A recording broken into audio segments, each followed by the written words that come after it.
Josh, you sound super tired. I am super tired. I got unreasonably drunk yesterday.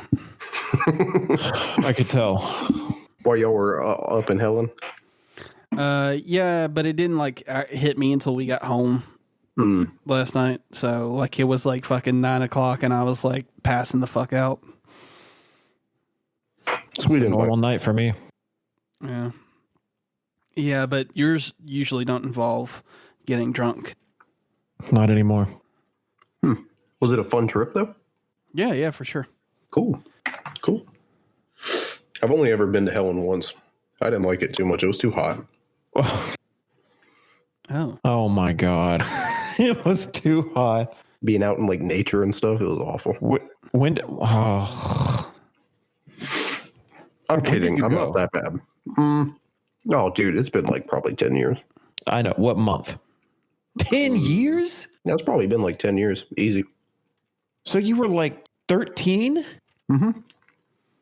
You have not been north of Gainesville for 10 years? Well, I guess you went to Chicago. That doesn't count. What I mean is in Georgia, you've not been above Gainesville for 10 years? No. No. Well, that's our show, everyone. I am so astounded. I just went up there today. Me and Madison went to Tennessee at the beginning of 2018, and that was the first time I've been out of state since 7th grade. What part of Tennessee? And don't you say Chattanooga or Gatlinburg. Nashville. Oh, okay. I don't know why it took me so long to think about that, but yeah, Nashville. I can't even fathom, dude. I'm going to have to come and put a collar on you and grab a leash so we can go walking in the mountains. That is unfathomable to me. You need to watch the sentences you say, sir, because I'm like half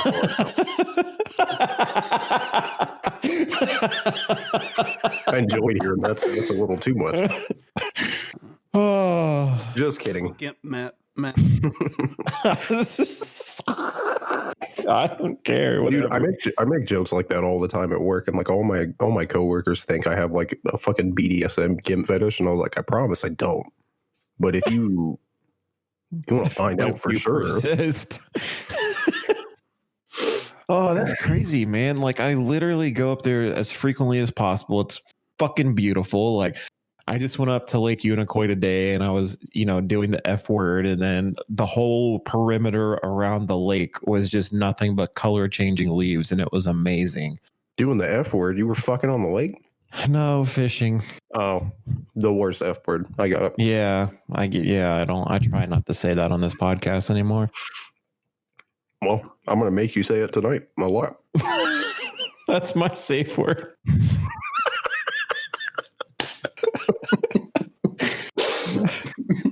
Oh my gosh. Your safe word is yellowtail bass or some shit. Yellowtail bass. That was a saltwater fish with a freshwater fish. Oh, God. Look, man, I hate nature. Do you think I know shit about fish? No, not anymore. Not even slightly. Oh, God. All right. Well, are you guys ready to get started? Oh, yeah. I do be ready. I do be ready. Oh, God. Sorry, I had to stretch. Oh, we need a clap for Dylan so he doesn't lose his mind. All right. 3, 2, 1. Bam. I was ready to smack that ass. Smack that ass. You were just saying all kinds of horny sentences tonight. He's so horny tonight. What's going on, Dylan? Some later. I don't know. I just, maybe that's what, going and connecting with nature does. I get primal.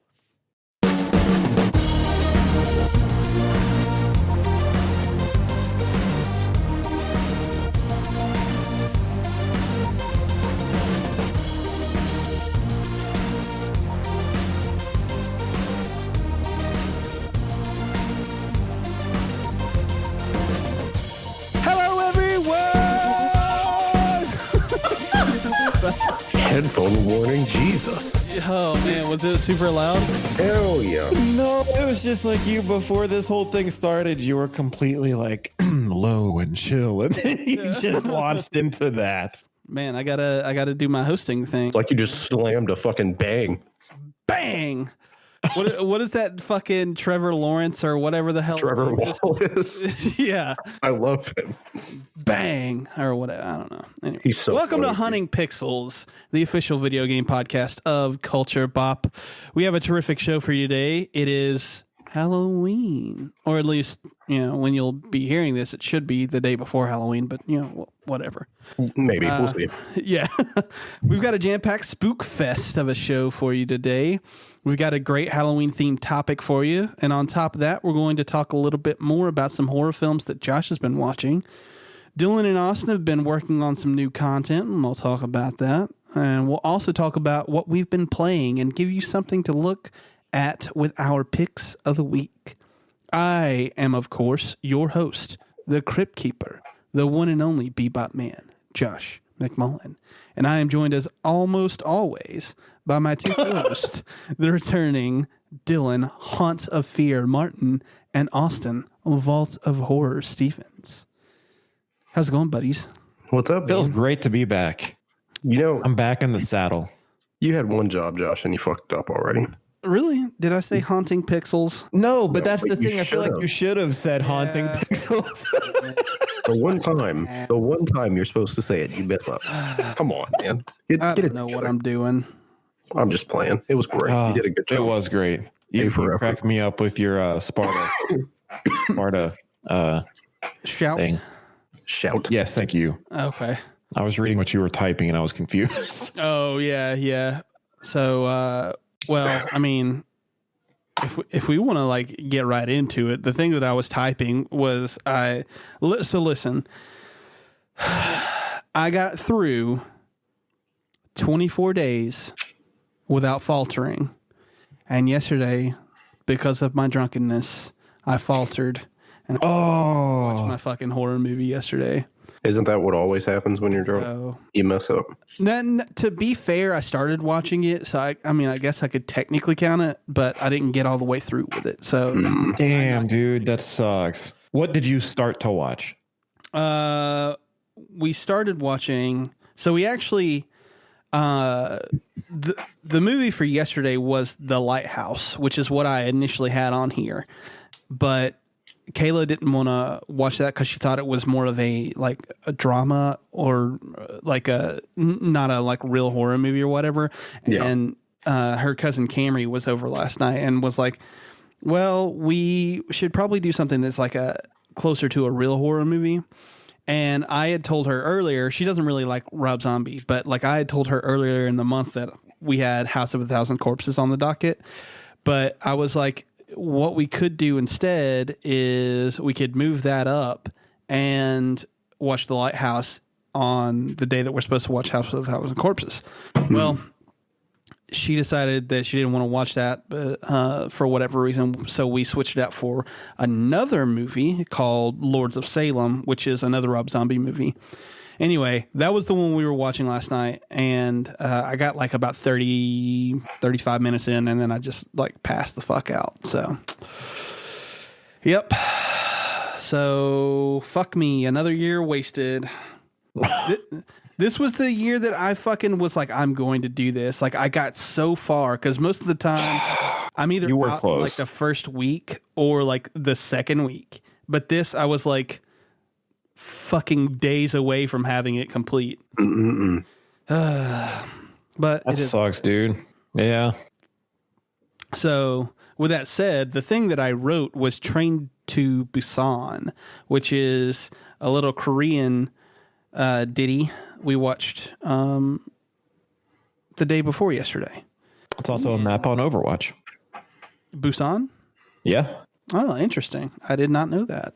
It's pretty cool. So Train to Busan is a South Korean zombie movie that, for my money, is top 3 or 5, somewhere in that range. I wouldn't put it any higher than 1 or 2, but it's definitely one of the top 5 best zombie movies I've ever seen. Can I just real quick, and I just need one answer. What is your number one zombie movie? My number one zombie movie is Dawn of the Dead. Okay. I'm not even going to go further. I just wanted to know what number one was. Yeah. Well, the 70. What the hell is the year that it came out? It's 70. Oh, fuck. Well, I don't even know either. It's the one from the 70s. God damn it. Right. That's going to bother me. I ruined everything. Okay. Yeah, 78. I wanted to say 78, but I wasn't like 1,000% sure, and I didn't want to like seem like a fucking moron. Anyway, yeah. So, Train to Busan is, like I said, it's the Korean movie, and it basically all takes place on a train. There are like little sequences that don't happen on the train or whatever, but it's got a really, really nice and powerful story about like basically the zombies. I feel like are like a stand-in for like I don't want to say corporatism, but like basically you become a zombie. Like I think the point that the movie is trying to make is that like you become a zombie by like shutting everyone out and focusing purely on work. Like if that's all you do, you're in essence a zombie, if that makes sense. I feel that too hard. And yeah, it's got some great performances. It's got the kid from Parasite in it. And it made me cry at the end. Oh shit. Yeah. So I had seen it when it first came out, but like I don't know what it was. I didn't remember it all that well when we were watching it last night, or not last night, but the night before. And yeah, I really, really fucking loved it. So nice. That's cool. I've heard of it, but I've never seen it. It's great. There's supposed to be a sequel that came out this year. I don't know if it's actually out yet or not, but yeah. So the both of you have been doing content creation. It says, Austin, why don't you tell me what you have been doing, sir? Yeah. So started a Let's Play of Hacker's Memory, and the first episode went up really late Saturday night. I'd like to say I'm going to do one tonight, but I'm going to be honest, that's probably not going to happen. I'm very sleepy. Maybe tomorrow, but it was. I don't remember the intro of that game taking so long. I was not trying to do a 45 minute video, but I think it turned into like 41 and a half minutes or something, which is an odd number that pisses me off. But yeah, hopefully by this weekend I'll have at least 2 more episodes. That's kind of the plan. If I remember correctly, Hacker's Memory is not as long as the first Cyber Sleuth, so story-wise, it should only realistically take me like 15 hours tops, maybe. Mm-hmm. I don't know. But it's probably just going to be a lot of off-screen grinding since I'm already at 420 hours, so see if I can double that with Hacker's Memory. If I do, I'm going to be really impressed, but also extremely disappointed. I would be disappointed for you. I have plans for a couple other things. I kind of want to start a Xenoblade Let's Play, just because I haven't really seen too many of those floating around on the internet, so I thought that would be pretty cool to try. Sure. And then I don't know. I keep telling myself I want to do Pokemon, and then the more I think about it, I'm like, no, I don't. I just feel like that's like, I feel like Pokemon is that genre that when people think Let's Play, that's what they think of. You know what I mean? Not a bad thing. I mean, no, it's not. But I feel like there's such an oversaturation of it that I don't want to do it. And now Dylan's going to talk about his Pokemon. I was about to say, that's a great segue. So let's talk about it. First, yours is great. I'm enjoying it. I do thank you. But first, I have to make a public statement and apology. Last night, Austin and I recorded a 1-hour episode for the YouTube. And it was my sole responsibility to record it. We were going to share it between both channels. But I forgot that I had my desktop audio turned down, so Austin sounded like a faint echo in the background, and we will not be releasing that episode. Oh, and I wasted an hour of his time, and I Yeah. feel terrible. that's a sad day. It was sad, but you know what? It was very sad. There's We're gonna always hit it next again. time. There's always next time. But it was a lot of fun. But other than that, I have added to the oversaturation of Pokemon, and I have done 13 episodes or parts of my Pokemon Shield Let's Play, which is super fun. It's going to have like 100 parts by the end of it because I'm not even to the fourth. No, I just beat the fourth gym. So, Oh, damn. yeah, but that's not even uploading.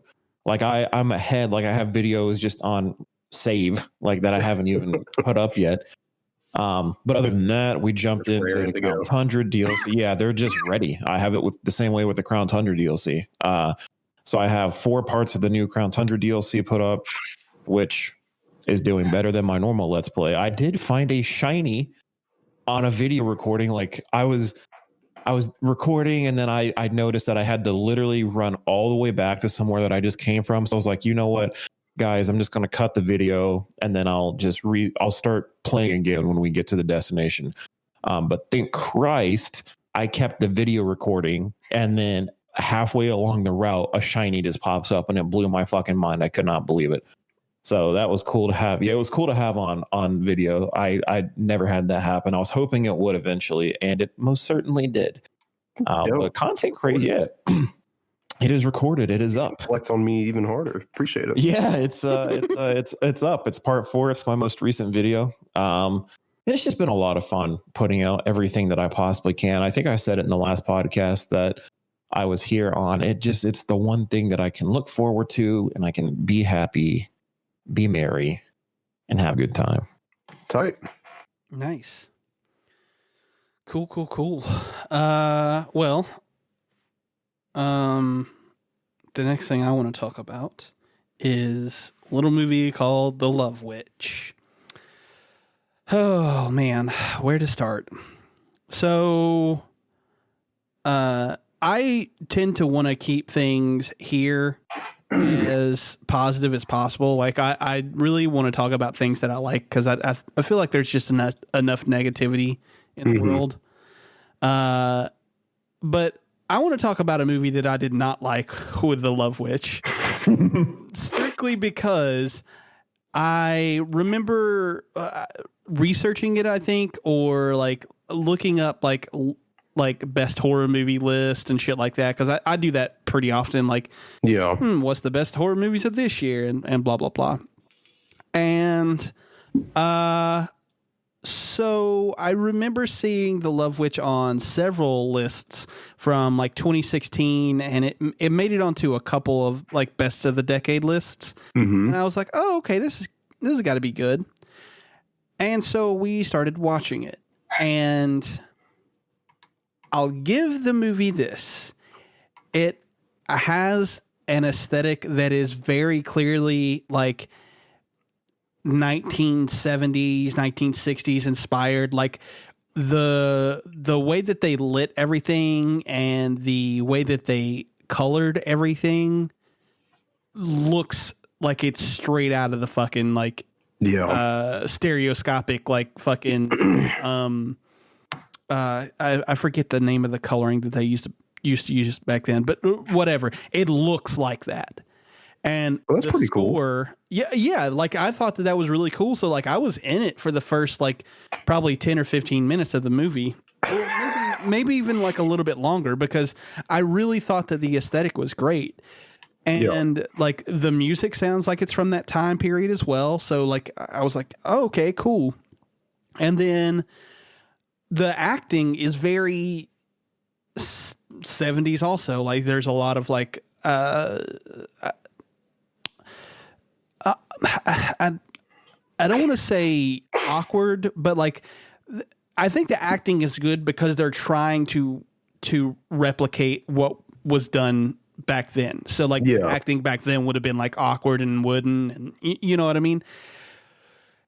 The problem is that I understand what the movie is trying to say, and it's trying to say that like it gets to a point where it's saying stuff about like women being subservient to men is basically the equivalent of brainwashing, and that you've got to break out of that and stuff like that. Because the whole thing about the main character is that she wants love and she wants to be loved and, whatever. So in order to do so, she becomes a witch, the quote unquote love witch. And by doing so, like when she joins the coven, yeah, that's the word. When she joins the coven, they basically tell her that the way to get love is to be subservient to men and like all this stuff.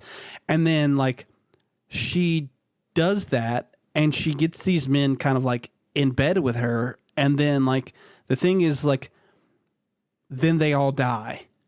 And so like, yeah. And so like the point of the movie, which I think is good, is like, you won't find true love by being subservient to men. You won't find like the way that you find true love is by loving yourself, sort of thing. And like being a strong, independent woman. And I think that's a good message. Right. But the execution on the idea is bad. Like really, really fucking bad. There are parts in this movie where I was literally saying out loud, what the fuck is going on? Like she starts dating the detective who's supposed to be like solving the mystery of the first man that she killed or whatever. Like he's trying to solve that case. And then so he goes to question her, and then they start dating like the day afterwards. Like, oh God, what? And then so like on their first date, which is like the day after he goes to question her, they meet in a fucking carnival, or like, well, they don't meet in a carnival. They meet on and go like horseback riding or whatever. And they happen upon this fucking like a medieval carnival type bullshit where they get fake married.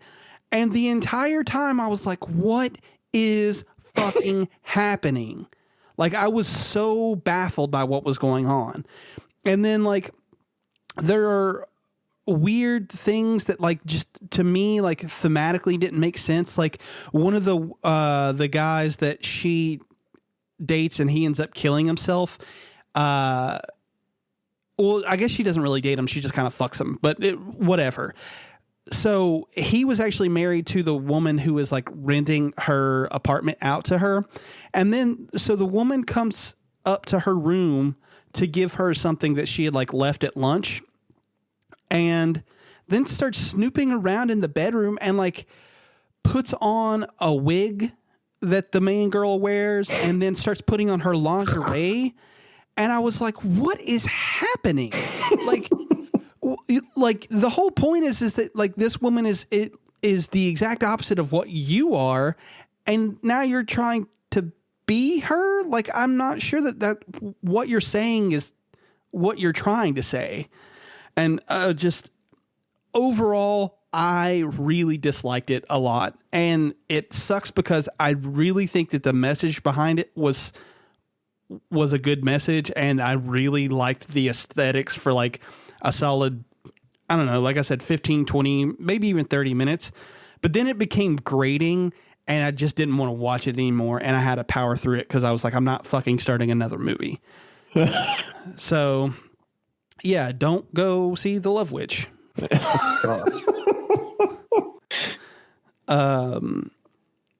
Austin, why don't you tell me about something that is good? Why don't you tell me about Ghost in the Shell? Oh no, that was sarcasm, wasn't it? No, I was telling you earlier that I genuinely like fucking Ghost in the Shell. Why would that be sarcasm? Because I didn't know if you were trying to refer to the movie that you have a terribly wrong opinion on. Wait, hang on. Are you talking about the movie? The live action movie. Oh God! But I'm not necessarily talking about that. I'm kind of just talking about the franchise as a whole. Not really that. All right, I guess. The begrudging. Okay. I don't know, man. I really don't. Maybe it's because you're a cinephile and you overanalyze the fuck out of it more than you were supposed to. I don't think the movie was that bad. I definitely don't think it was a terrible movie. I like continue. But But anyway, I've always been a huge fan of Ghost in the Shell. I literally grew up like staying up at night watching Ghost in the Shell standalone complex on Adult Swim. So like, I don't know. Movie aside, it's a great fucking series, and I've started to kind of dive back into it. They have a bunch of stuff. They have 2 series on Netflix. One of them is like this weird CGI like animated series, and it's like 13 episodes. I watched a trailer for it and think the story looks good and the voice acting's good, but I think the character models look like actual garbage. So I'm probably not going to watch that. But I started watching the movies, the animated movies that they have on Netflix, and they've been really good so far. Really pulling me back into it. It's like a soft reboot of the original like story. But is this the show that like there's a lady jumping off a building or something and like the like I don't know. Yes. Is it like okay? Like yeah, it's like so think cyberpunk and like kind of the same thing because that's pretty much what it is. Oh, well, then I would probably like it. I don't know why I haven't. That's what I was saying. Yeah, you probably would. It focuses around this woman whose name I'm drawing a complete fucking blank on right now because I just kind of refer to her as the Major because that's what everybody fucking calls her, but she has an actual name that I can't bother to remember. What's like the fight? What's the fight that they're like? What's the premise? Like, what are they trying to accomplish? Dude, it's like an anti-terrorism kind of thing. It's like an anti-terrorism task force, pretty much, from what I remember. But basically, the whole point of the show is she's in this. It's basically her brain in a complete cyborg body, and come to find out, like that, what she was told, the reason why she has a cybernetic body is not actually why. She was actually just kidnapped as a child and had her fucking brain ripped out. In certain continuities, it's kind of different. They've rebooted the show a couple of times, and they kind of tend to talk about it a little bit differently every time for some fucking reason. But because that's what the whole meaning of the name alludes to is Ghost in the Shell. Like she feels like a ghost in a shell that she doesn't belong in, and it's good. It's a really good show. Cool. I don't know. I like cyberpunk stuff. In terms of, I like Alita Battle Angel, then I like Altered Carbon, stuff like that. Mm-hmm. From what I remember, she's really the only character like that. The rest of them are mostly human with like cybernetic augmentations. Yeah. Like this was the movie that Scarlett Johansson did. Yes. Yeah. Oh, I got it. It was that was a live action adaptation of the series. Right. Okay. Yeah, the one's not very good. Shut up. It's great. You just overanalyzed it. Also, you also said that you really didn't like anything past the first movie from 95 anyway. Correct? Yeah, I need to watch Standalone Complex again, but yeah. I really like Standalone Complex. Yeah, I don't know. I just need to watch some of it again. Mm-hmm. I don't remember liking it very much. Yeah. But I was also like fucking, I don't know, goddamn like. Which is weird to me because that show like definitely is what I would think of would be like right up your fucking alley in anime. Yeah. That's weird to me. Give it another shot. The series that's on Netflix that I watched the first part today and I'm probably going to watch the other 2 later after this. The fight choreography has a very like it has a very like Cowboy Bebop and like Samurai Champloo kind of feel to it. Okay. And I think that's why I appreciate, because I watch a lot of fucking crazy anime, so it's like it's kind of cool to see something that's not like a giant robot shooting shit or like somebody using like magic or some other like otherworldly ability. So it's kind of cool to just see firearms and hand-to-hand combat every once in a while. It's refreshing from what I normally watch. But yeah, that do be it. Awesome. Well, speaking of good things, Dylan, why don't you tell us about how you're rewatching The Office? So it is a good thing. Oh, it's a great thing. All right. First off, fuck you. Second off, at the end of this year, The Office is leaving Netflix. Good. Oh shit! I forgot about that. Yeah, it's sad. So, what do you mean good? No, fuck you. I'm not even going to say anything. I fucking hate that show. Do you really? Yeah, I hate dry humor. You're allowed to be wrong. It's okay. Yeah, this is a theme for him. No, it's leaving at the end of the year, which super sucks. So I'm trying to get in one last rewatch of it before I have to buy the set on DVD because they don't have it on Blu-ray, and that fucks with my collector in me because I only do Blu-ray or 4K. That's odd. It sucks. And it's going to Peacock, which is NBC's free streaming service, so I could still watch it on there. But apparently, it has ads, and the whole reason I do streaming services is so I don't have to watch ads. Yeah. It's fucking terrible. Yeah. One thing that could be kind of cool about that is you get like with ads, you potentially get the feeling of the way you would have watched it back in like 2004 when it first came out. It just kills me when I'm trying to binge the show and then I have to that's fair. So to be fair to the show, I think the reason why I don't like it is because I've never gone out of my way to watch it on my own. It's always been somebody physically trying to force me to watch it. Like I'm hanging out with them. They're like, bro, this shit is so fucking funny. And I think that's why I don't like it. I feel that stupid as that fucking sounds. I think that's a reason that a bunch of people ended up not liking is just so many people being like, oh, if you don't like this, you're fucking stupid. It's pretty funny. much. That's what was put on me. I have a really good friend at work who was like, this is the funniest show ever, blah, blah, blah. And I was like, man, I don't know. I can't get into it. I really like Parks and Rec, but I just can't watch The Office. And then he was like, we'll just give it another chance. And then eventually I caved. I tried multiple times. And finally I just sat down. I was like, let's fucking do it. And admittedly, it's what everyone says. The first season is kind of like, it's super cringe in a weird way. But as you start to watch it, it starts to make more sense. Like that's kind of the whole premise in a way. And then season 2 onwards is just fantastic. And then like once you start rewatching, like, cause you're not just going to watch The Office one time. If you like it, you're going to rewatch it over and over and over again. And that's once you go back and you rewatch that first season, you're like, oh, this is where it starts. And you're still cracking up because now you understand the show a little better. You understand that's kind of where it was coming from in the first place, was that whole cringe, I guess, like you said, dry humor type of thing. But it's one of the only things I can sit down and consistently watch. And you guys know me. If it's not on a Twitch stream or a YouTube video, I can't fucking sit down and make myself watch it. I don't know what my issue is. The fact that I watched Halloween, the 1970s version, at some point this month is astounding to me. I was very proud of myself for doing that. And then I still have 2018 sitting over there on the shelf because I haven't watched it yet, but probably watch it at some point before the month is over if I can. It's like maybe next Halloween or the one after. Dude, you're not even joking because that has crossed my mind. It's hilarious that you say that because I've honestly thought, this could just be cool next year. I mean, it's just... Well, we were playing last night and we were talking about Detective Pikachu, and it's like I kind of want to watch that again. I just have to be in the mood to watch it. I'm the same way. That's fair. Yeah. So, but I'm always in the mood for The Office, so that's why I'm rewatching it before it dissipates into nothingness on the stupid Peacock channel. Yeah, my buddy that tried to force me to watch The Office, he gets furious with me over the fact that I don't like The Office. But I think The Whitest Kids You Know is fucking hilarious. And he was like, it's just as fucking bad and it's just as dry. And you think that's funny. I don't even know what that is.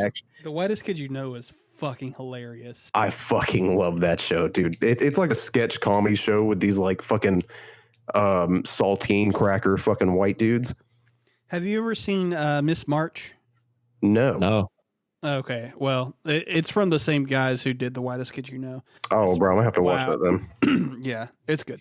The fucking, at least once a month I go back and I watch the baked bean skit from The Whitest Kids You Know because I think that shit is fucking hilarious. Dude. He's just like fucking Timmy's just laying on a bed in lingerie pouring beans on him. So fucking weird. I understand none of this. Beans. The cat hunting skit is maybe my favorite one. That one cracks me up so dude. Yeah, the fucking and any of them where Trevor does like a musical number is fucking fantastic. Oh yeah, Trevor's the best. He did like a rap song once about like getting high with dinosaurs, and it was the greatest shit I've ever seen. I thought that shit was so fucking funny. But it is just as dry as The Office, and it does get pretty fucking cringy, but I feel like that's kind of the point. Yeah. But maybe one day I'll sit down and I'll watch The Office on my own. Maybe then I'll find it funny. Yeah, maybe. We'll see. I have terrible taste, so. You do have terrible taste, except for when it comes to Evangelion. That is true. Evangelion. So what is anima? So Evangelion Anima is a book series, not a manga, just an actual novel. Yeah, that's right. I fucking read sometimes. I don't do it a lot, but I do it. You do. Not very often. I'm not gonna lie. This is probably the first actual book that I've read since high school. Oh shit. Okay. Yeah, dead ass. This is the first book I've read since high school. But it takes place 3 years after, and even that, dude. I was gonna say something else, but now I'm kind of going back to it. I can't even remember what the last fucking actual book I read was, because I know I didn't do any of the shit. I know I didn't do any of the shit that we were supposed to do for school. I know I didn't do that. I dropped out. There's no way I did any of that. Because I remember being required to read Lord of the Flies, and I read like the first chapter, and I was like, "Yeah, this fucking sucks. I'm not gonna read any more of that."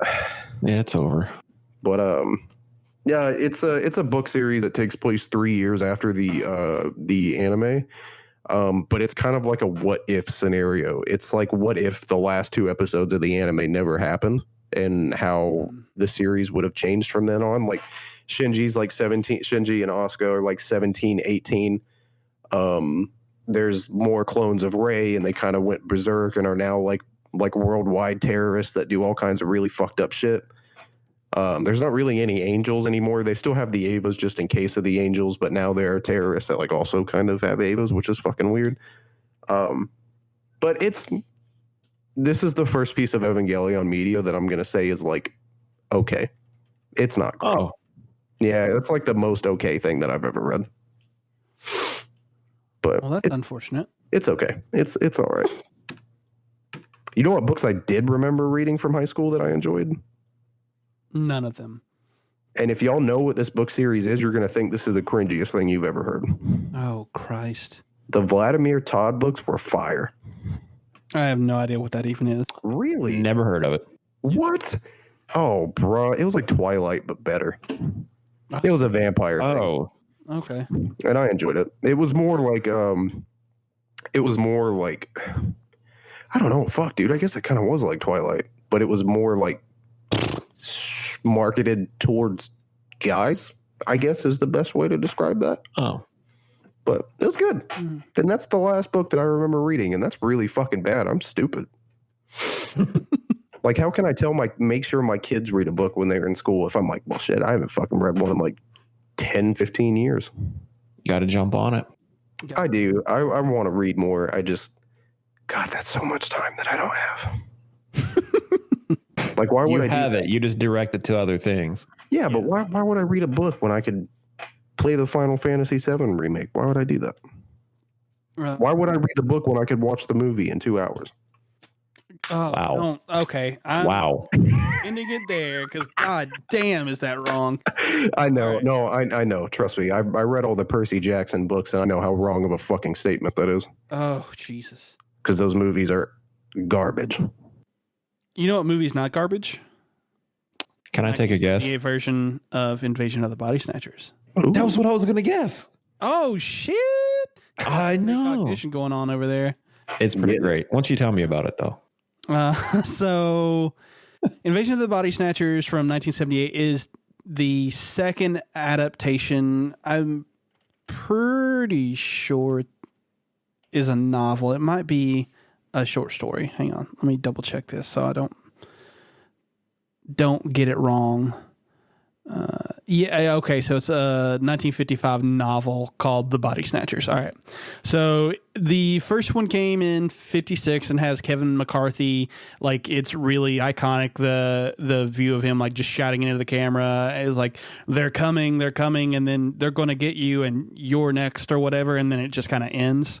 So really iconic. And I think it holds up. I think it's fine. But this is by far my favorite version of the movie, or of the story, I should say. It was remade like 3 other times, I want to say.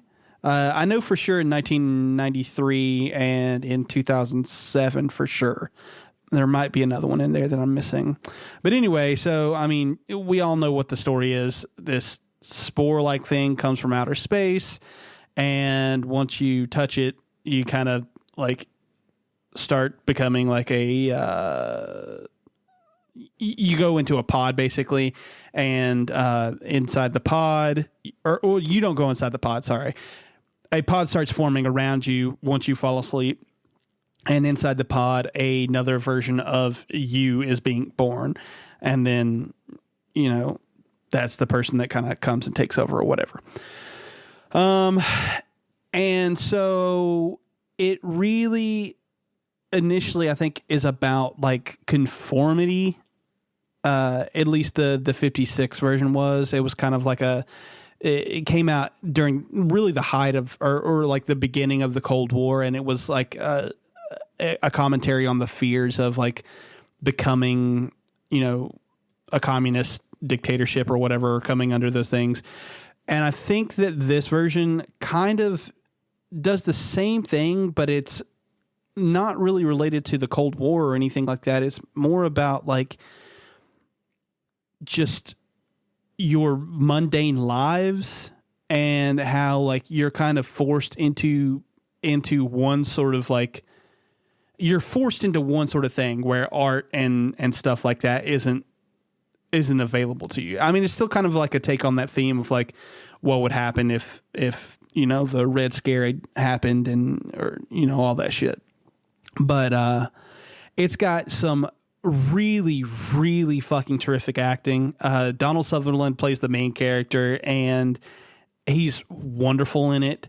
Leonard Nimoy is in it. He's his character is like a doctor who's a friend of Donald Sutherland's. Jeff Goldblum is in it. He's really great. Actually, speaking of Kevin McCarthy from the 56 version, he actually has a cameo in this one where he does like kind of the same exact thing almost. And he runs into like the street and almost says the same exact thing. But then like 2 seconds later, he runs down the, like another street and then gets hit. Well, it's not really explicitly said what happened, but basically he dies. And, yeah, it's just a really, really, really fucking great movie. And it's got one of the most haunting endings of like any of these types of movies. And I don't know, man, I fucking love it. I think it's great. Never seen it. You should. It's on Hulu. If it's not on Hulu, it's on Amazon Prime. It's one of Well, I at least have Hulu now. Yeah. So I can do that. I've been searching a lot of horror movies recently, and I'm not impressed by a lot of what I see. But I'm also like super picky. Like after you guys were talking about Sinister the other day, I went and searched it. And instead of finding Sinister, I found Sinister 2, and I can't watch the fucking second one. Sinister 2 is bad. Don't. Well, yeah, okay, good. No, I'm not going to watch that then. But I was just mad because I wanted to watch the first one, but I could only find the second one. I didn't think Sinister 2 was that bad. Oh, Sinister 2 is very bad. I'm also not a horror movie buff like you are. That's fair. So I feel like, yeah, I didn't think it was bad. I thought it was spooky enough to entertain me. Speaking of spooky and entertaining... Oh, Jesus Christ. Great segue. I love it. Nailed it. I hate Love the energy. Oh, man. So, as everyone who is listening to this podcast may already know, I'm not sure, but you know, they may know it. I am a massive horror fan. And if they don't, they're fucking stupid. I mean, I've been talking about for the past couple of episodes is the horror movies I've been watching. So, I mean, if you don't have some sort of idea, that's really all you've talked about since we started this damn project. That's not not quite. It's pretty up there. I mean, I do talk about horror movies a lot, but like, there's been some other stuff thrown in there. Yeah. It's just this month is excessive. But that's okay because it's something you enjoy. It's almost done. October's almost done. You guys won't have to hear about horror movies except for once a week. So, with all that said, I do love other types of horrors, not just movies, and that includes video games. So, that said, Dylan has an affinity for some horror-based video games like Resident Evil, and Austin tends to like horror as a genre. So, with Halloween literally right upon us, I thought it would be fun for us to do something a little different for this episode and keep it themed around horror. So, today, we're going to pitch our very own horror games to one another. We've planned it all out, and we're going to talk about it all for your entertainment. I'm fucking excited for this, guys. I've been stoked about this. I wanted to hear yours first because you're the horror god, or do you want to go last? I want to save Josh's for last because I feel like Josh's is probably going to be better than the two of ours, so I want to save his for last. Well, I'm looking at his shit at the bottom, and first off, I'm not even going to say anything, but one of those characters is hitting a little close to home on me, and I feel personally attacked, but... I thought you were going to say something like, I'm looking at his list right now, and I'm not really impressed so far, so... No, I mean, it seems cool. So, Austin, do you want to go first? You want me to go first? You want to go first? It kind of sounds like you really want me to go first. So, you know what? I'll be the less of a bitch in the situation, and I'll go first. Okay, cool. I'll be the full-on bitch then. Thanks. So, I don't really have a lot of experience with horror games. I've played both of the Outlast games, and fuck, dude, every time I play that game, I can't sleep for like 3 days. That shit is fucking horrifying. What else? There's been a couple more, and I know I just can't think of them off the top of my fucking head. Well, obviously, fucking Dead by Daylight. That doesn't really count. There's not really a story to that. Same thing with Friday the 13th, even though I actually think Friday the 13th is a bad game. But Wait, so the Friday the 13th game, I don't like it. You're insane. I don't think it's as good as Dead by Daylight. I don't think it is either, but it's still a lot of fucking fun to play. Maybe it's just because I played it with shitty people that were making it not enjoyable. That's fair. But because none of my friends could fucking, for whatever reason, figure out how to fucking play it. Or the guys that I used to play with anyway. And then the randos in every fucking game just usually suck 9 times out of 10. So, but I feel like I did a pretty good job at creating a game that I would actually like to play.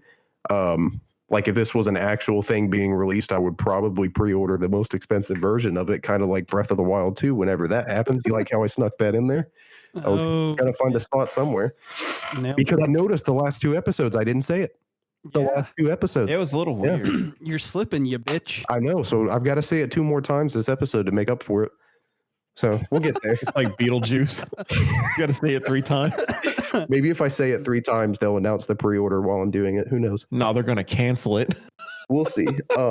So the game that I came up with that I'm going to pitch to you guys in this episode, it's sort of an RPG in the sense that there's no defined character. You completely custom create your character, give them whatever stupid fucking name you want to.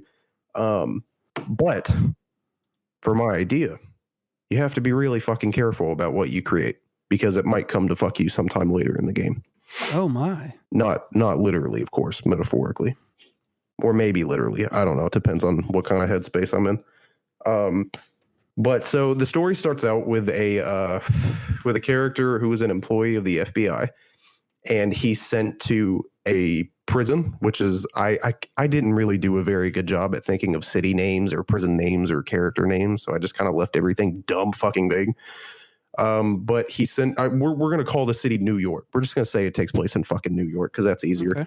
Okay. He's sent to a newly built prison, which is kind of like a supermax prison, and basically it's where all the governments of the world, like the United Nations, decided to send the most notorious serial killers in the world to that one specific prison, and that's where they would be held for the rest of their lives, separated from even other criminals. So this FBI agent, your character that you create, is sent there to do an evaluation for a patient that was supposed to be executed and record his thoughts for like research, like, fucking. I took a lot of inspiration from Criminal Minds in that aspect because that's kind of like what they do. But some shit fucks up while he's there, and there's a citywide blackout, and nobody knows what caused the citywide blackout. But because of the technology that the prison was built with, the citywide blackout causes all the fucking inmates to escape. And I know that's really cliche. That's probably been done 1,000 times in 1,000 different things, but it's going to get super interesting. I promise. So basically, the killer that he was supposed to evaluate is one of the most notorious fictional killers in the country, and everything fucks up, ends up breaking loose. Riots happen throughout the prison. They start letting all the inmates out, or they start helping each other get out. And so New York is overrun with these serial killers that have basically taken the city for their own. And the military comes in, and because they don't want these inmates to get out of the city, they end up blocking the city off. So not even civilians can escape. They're not letting anybody leave. So they're basically leaving the civilians in the city to fend for themselves against these notorious serial killers. And the reason why I said the way you create your character can come back to fuck you is because the number one thing that people who evaluate and research serial killers notice is that every serial killer, well, almost every serial killer seems to have some kind of type. They have a specific kind of victim that they like to hunt for, whether it's their height or weight or age or eye color, hair color, gender, whatever. There's always something that attracts them to that specific victim. So and pretty much every enemy in the game has a list of what they're into. Like they'll have brown hair and green eyes or a certain height or a certain gender. And the more things on that list you fill out, the harder that serial killer will work to track you and the harder he will be to fend off. And I was trying to come up with like an end game kind of thing. And basically what I came up with was, come to find out, this was actually a government social experiment. They made the blackout happen on purpose so they could evaluate and see how far a normal human who doesn't have the typical frontal lobe damage that serial killer has how far their mind and body will be pushed when they're filled with the fear of being stuck in a cage with basically a fucking monster. And that's pretty much it. That's about as far as I got. But I don't like it it because it sounds fucking terrifying. It sounds like kind of like The Purge meets Dead by Daylight, and it scares me. I kind of think that horror stuff that's more realistic than like demons or monsters or witches, like stuff that can be grounded in reality that can be absolutely possible, to me is way more fucking terrifying than the rest of it. That's fair. So because like that's stuff that can actually happen. Like it's kind of hard for me to have a nightmare about fucking Freddy eating me in my fucking dreams, but I can absolutely have a fucking nightmare about a dude in a Michael Myers mask that's just going to walk in my house and slash my throat and walk back out. Like, you know what I mean? Like, does that make sense what I'm trying to say? No, yeah, that's totally fair. So that's kind of why I went with it. And the title that I went for this made up game was The Longest Night in Hell. Because that's essentially what that shit would fucking feel like. Yeah, I really like that title. It and the concept, if the way that I'm thinking about it, you're gonna tear me apart, aren't you? No. I'm sensitive, Josh. I was going to say the concept. If I remember the game correctly, kind of reminds me of the Rockstar game. What the fuck was it called? Manhunt, I think. Oh, okay. Yes. From the PS2, I think that's what it was called. It is called Manhunt. Yeah. So it kind of reminds me of that. Just I guess in reverse, because in that one I'm pretty sure you play as the serial killer. Yeah, I've never played that. I've heard of it, but I've never played it. Yeah, because I'm getting like Purge vibes. I'm getting Arkham City vibes. It's like, but all this on like a much grander scale. Mm-hmm. And it's like, what really gets me is the whole, however I make my character is going to come back and bite me in the ass somehow. Mm-hmm. Yeah. Yeah.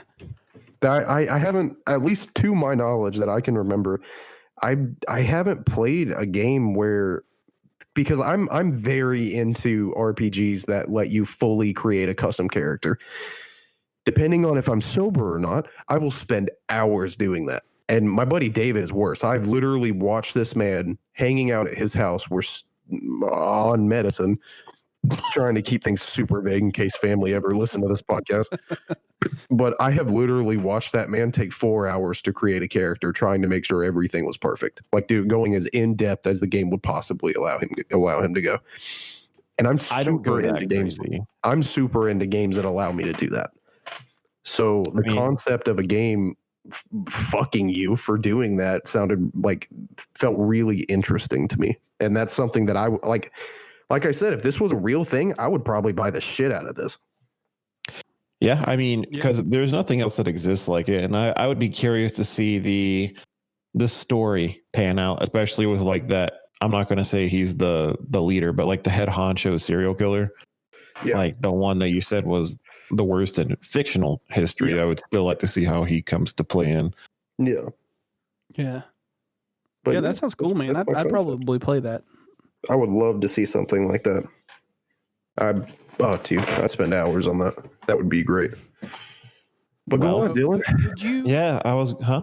I was going to say, would you implement a sort of like roguelite, sort of like gameplay mechanic to it, like where like you continue, like your character dies, you come back, or like you create another character and go on like another run, so to speak? Yes, absolutely. I think that would be really cool if there was a permadeath system where when you die, your run's over and you got to start completely from scratch. I like that a lot. That was in my original thought process, and I just didn't add it because I kind of wanted the game to be like a fairly lengthy story, and I feel like roguelike doesn't really work with fairly lengthy.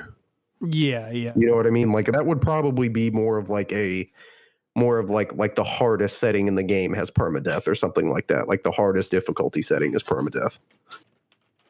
So let me ask you something, and this will be the last question I ask you. And if you don't have an answer, that's fine, because I don't know if I would have an answer, though I kind of have something I would love to happen. Yeah. If this game became a reality and you were approached and this question mark company wanted to make this happen and wanted to get your input on it, what company would you want to develop your game? Oh, God. That's a really good question. We should ask everybody that. Fuck, dude. I'm trying to think of companies that I feel like could do a good job at a game like that. I would say with that kind of setting, probably a company along the lines of God damn it. Probably a company along the lines of like Insomniac or Naughty Dog, I feel like would do a really good job at something like that. Yeah. Especially Naughty Dog, even though I'm not a fan of The Last of Us. Not because I don't like it, I just haven't played them. Oh, okay. I will eventually. All right. I'm getting to them. What? And was that? God. Well, he loved your game so much, he just took it and ran. There he is. I don't know what the hell that was about. I don't either. I told Austin, I was like, you like the idea so much, you just ran with it, and you're going immediately to get it developed. Yeah, I don't know why the hell I got kicked out. That's fine. So Austin says what scares him the most is like the stuff that could really happen in the sense of it's humanity that's the issue. And I do agree with that. But I will say that growing up where I did, a big part of what scares me are the what if questions. And it all has to do with folklore. Folklore in the sense. Where the hell did you grow up? North Carolina, in an area that had a lot of Native American population. Oh, that makes sense. And a part of my family is Native American. Not immediately. I'm still white as a cracker, but I do have like full-blooded Cherokee Indian. Just I think it was like my great grandmother or somewhere very close inside of my family. It's Native American. But you really cool. Just one of the guys that taught me the guy that taught me how to tie my shoe at my grandmother's hair salon was named Tony Rainstick. I don't think Tony was his first real name. Probably not. But that's what everyone knew him as. He was a Native Cherokee Indian. He came in and he would sell like bracelets and stuff that he truly had made himself. But he would sit me on his lap and he would teach me how to tie my shoes. And that's just how integrated the population was there. That's really cool. You could see a lot of stuff like that. But so do you know off the top of your head how much percentage of Native American is in your DNA?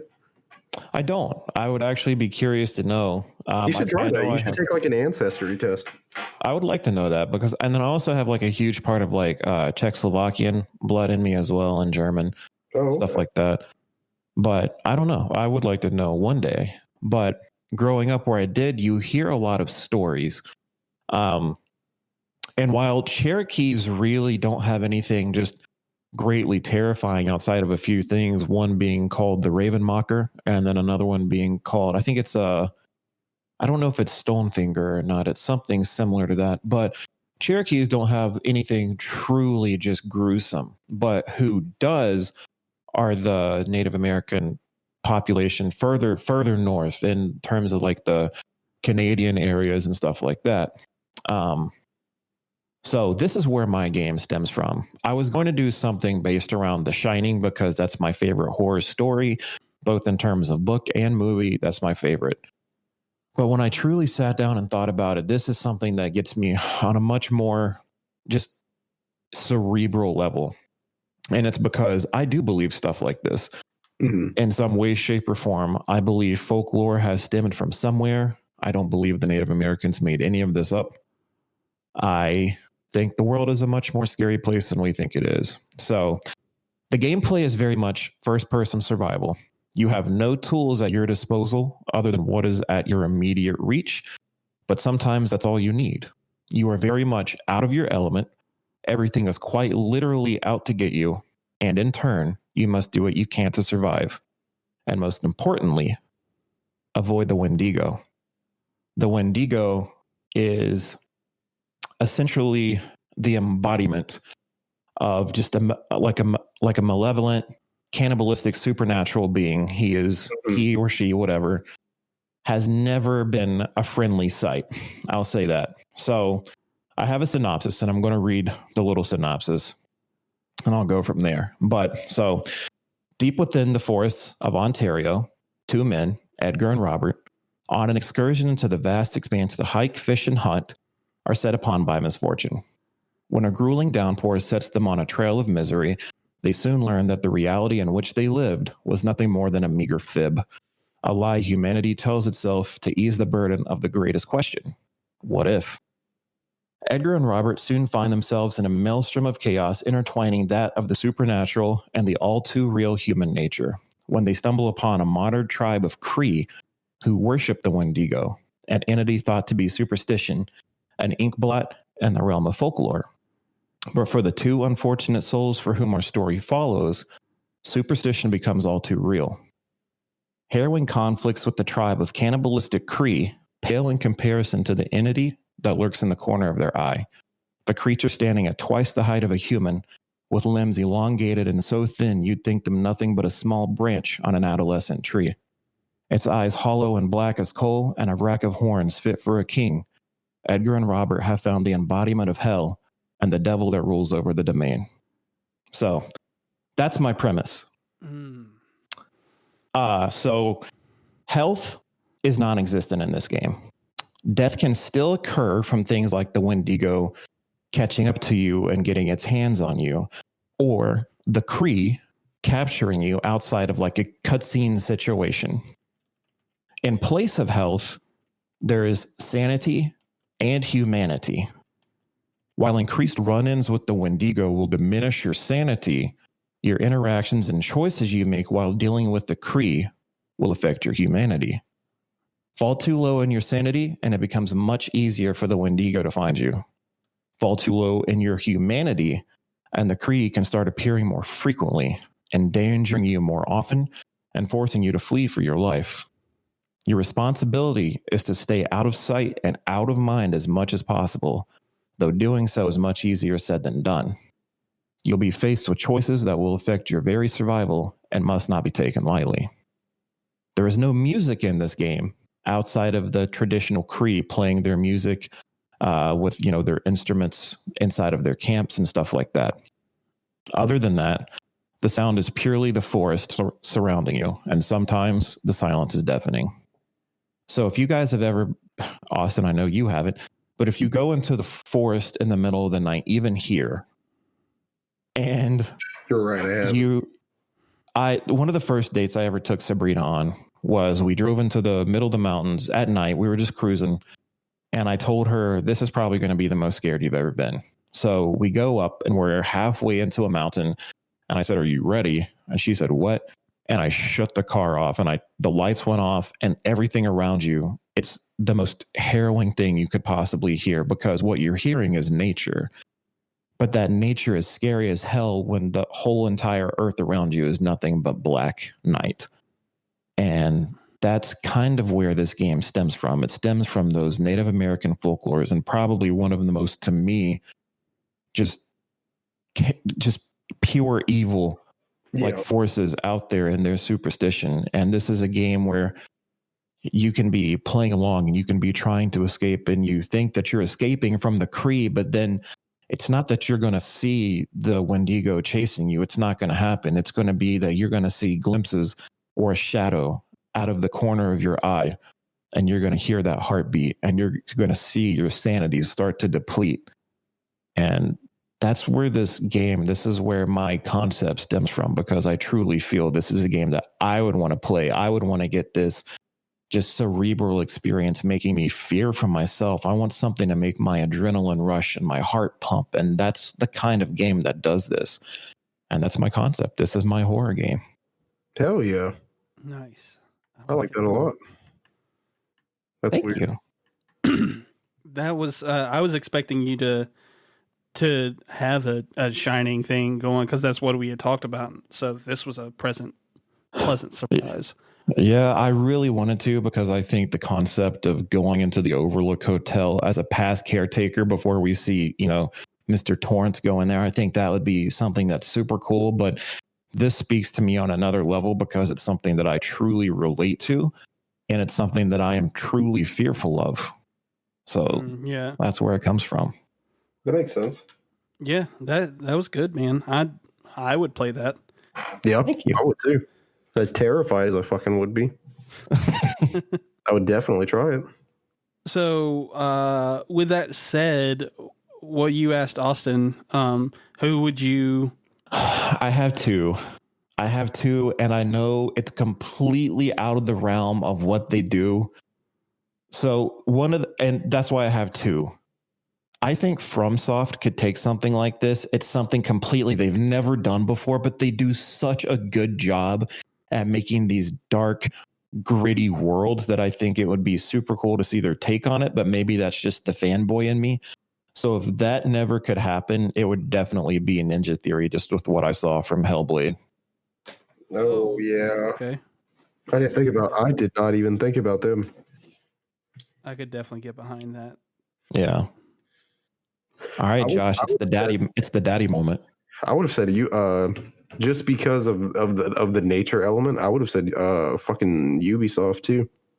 They would have done good with like the Assassin's Creed development team, especially in terms of Assassin's Creed 3 with the Native American situation going on there. But I really, really, really wanted like FromSoft's take on it because I'm a fanboy and I'd love to see them run with something like that that's completely out of their element that they've never done before. Mm-hmm. But knowing that they probably wouldn't do that, it would have to be Ninja Theory because they got so cerebral with their gameplay of Hellblade, which I didn't finish because I got sidetracked. That's just what I do. But just the snippet that I played made me feel like any other game that I've ever had my hands on. Hell yeah. Very nice. All right.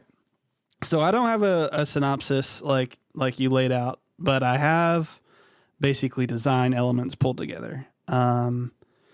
So I don't have a title for this game either.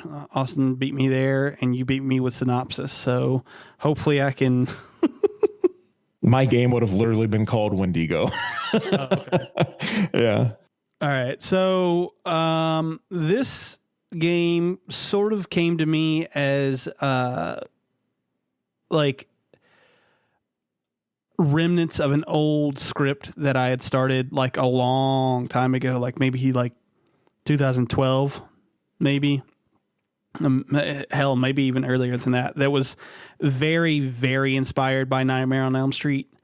And I think that this game sort of is too. So it's a third-person action adventure Metroidvania sort of survival horror game. So like, it's obviously, like I said, third person, but like it'll kind of be in similar fashion to like Resident Evil, where like we'll stick the characters in one location and then you'll have to backtrack around that location to solve puzzles and like collect items and shit like that, sort of. So, but basically it's based around a group of friends, and it will start with all of the friends one night. They're all separate. They all have dreams about the same house. Like they all have the same dream about the same house or whatever. And at the beginning of the game, we'll witness each of the dreams in like quick succession. And then we engage with a couple sequences where we like get to know our characters, sort of like with nothing happening, no scary shit, like nothing. So like I want it to be very slow burn after like the first little like weirdly off-putting dream sequence where like everyone is noticing like the same house, sort of thing. I want it to be very like dreamlike and surreal. Mm-hmm. And then you get to the real world and you meet the characters and you spend a little bit of time with the characters and get to know them.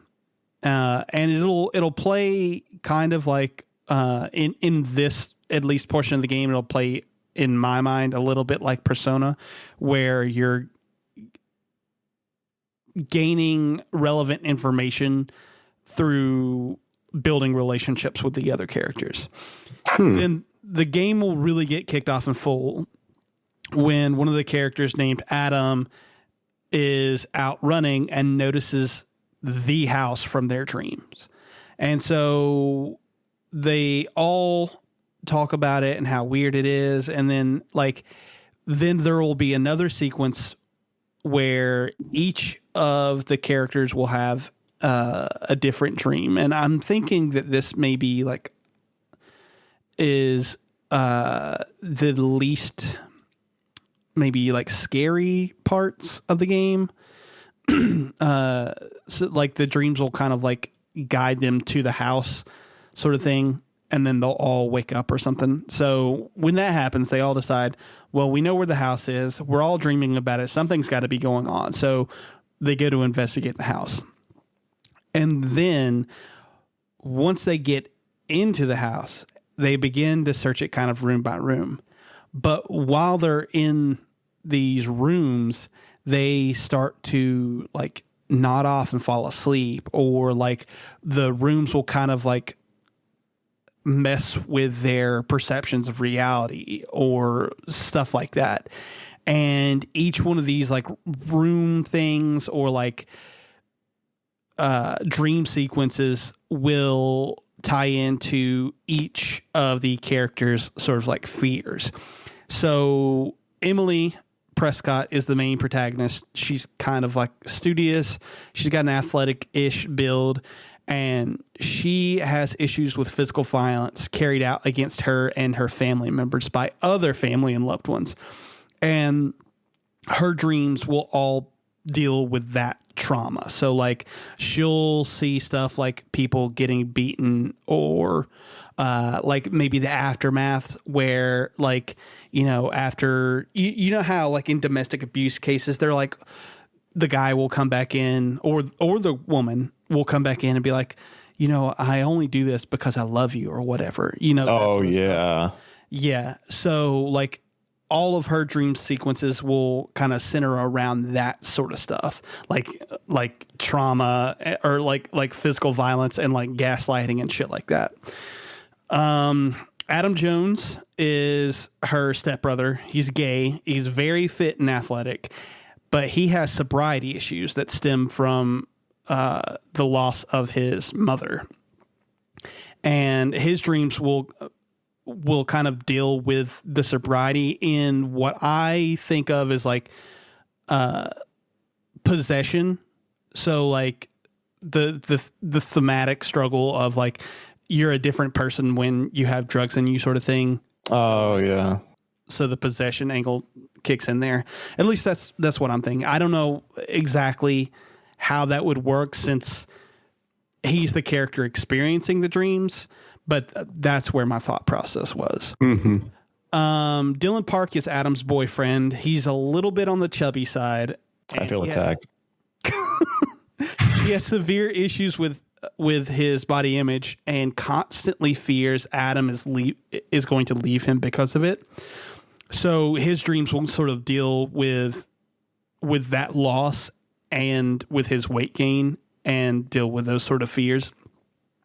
And I kind of want his stuff to feel like, if you guys remember, have you ever seen 28 Days Later? That's when I was talking to you about the zombie movies earlier, that would have been one of my number ones. Yeah, that's number 2 for me. 28 Days Later is number 2. Yeah. So the sequence where I think his name is Jim, Cillian Murphy's character wakes up. Yes. And he's completely alone and it's just him screaming into a void sort of thing. Do you know what I'm talking about? I do, yes. Okay. So that's kind of what I think of his dreams being like, where he's alone. Yeah. I mean, basically. And it's like just an endless void. That's terrifying in itself. I guess because it's so relatable. Did you write this character after me? No, not at all. Good God.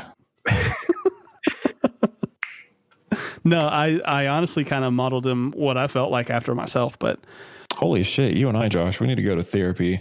It's real bad. Oh, bruh. We should just all make a group adventure at this point.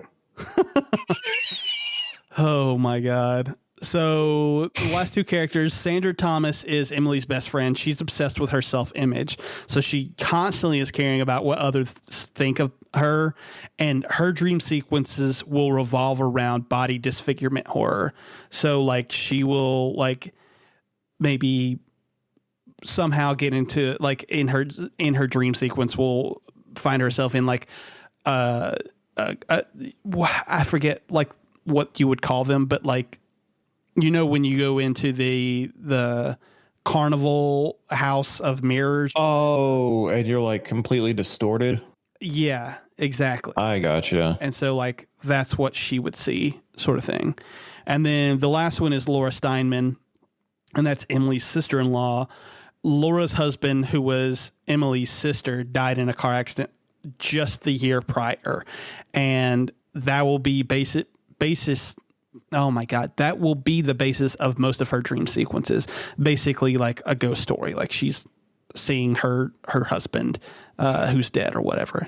So I was thinking of this in the same way that like with the Metroidvania style, with like having puzzles in where like you'll have like timed puzzles and like matching puzzles and shit like that. But like what I was thinking is that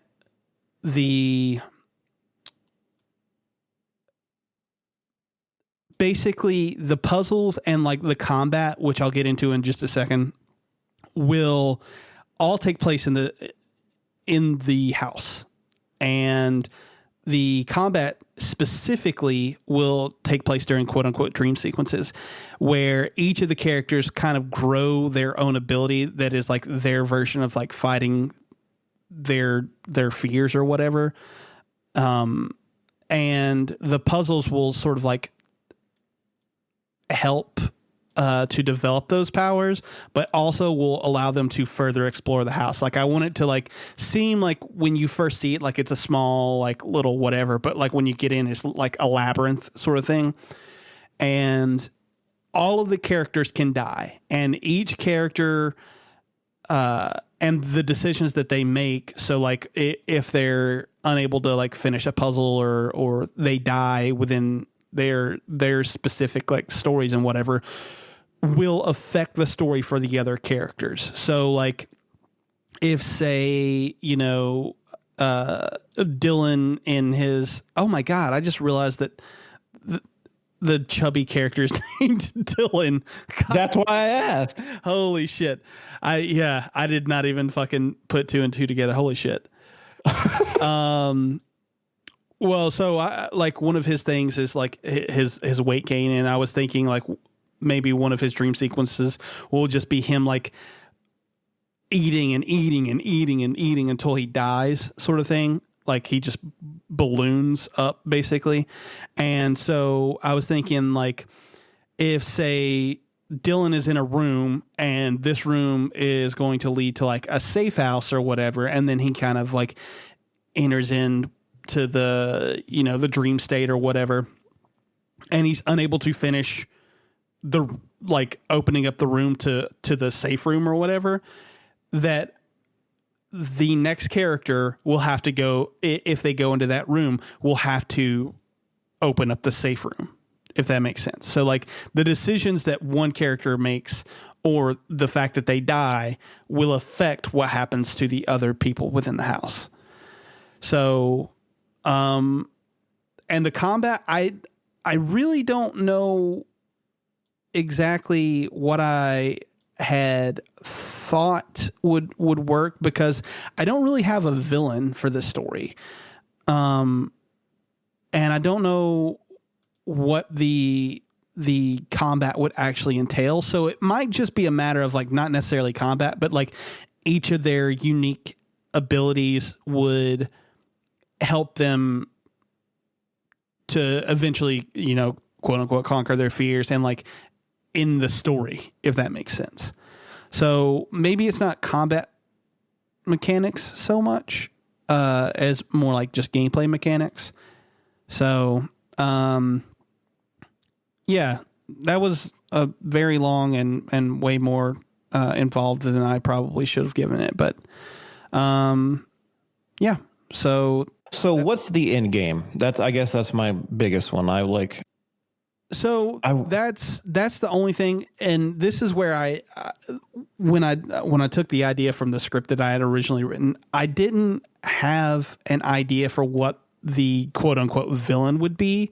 So my thought process is that it would just be like fear, and fear is amorphous. Like in it, like the book, it isn't always Pennywise the clown. It's a fucking like, for lack of a better term, it's a dream demon. Or like if you took the idea of Freddy and didn't have him personified, like it's just your dreams. That's what scares me, is because instead of having one like killer or one thing that's causing the issues, I guess it's just fear personified to each person. Yeah. And that's terrifying in and of itself, because it's like, I was sitting here while you were describing that and I saw, you know, the Dylan Park character. So obviously I correlated with that guy. I was like, oh, this is Josh attacking me, you know, but it really wasn't. And I got that. But then I started thinking like what my fears would be, like not fears, things that I'm scared of, which I just kind of talked about during my game, but it's like, on a personal and an emotional level, what is it that I fear most?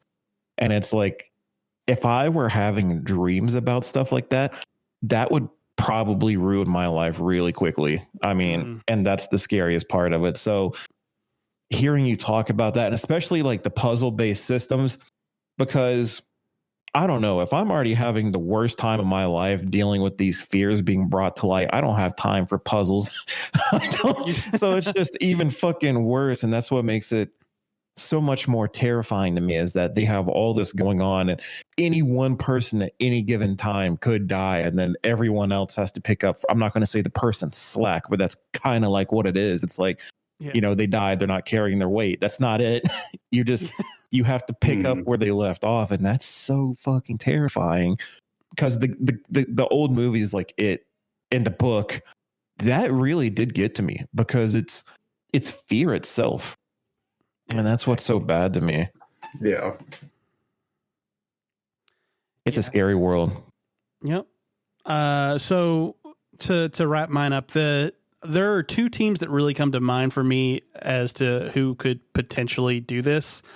And the first one is obviously Bloober team, who I talked about on our studio, our making our first party list.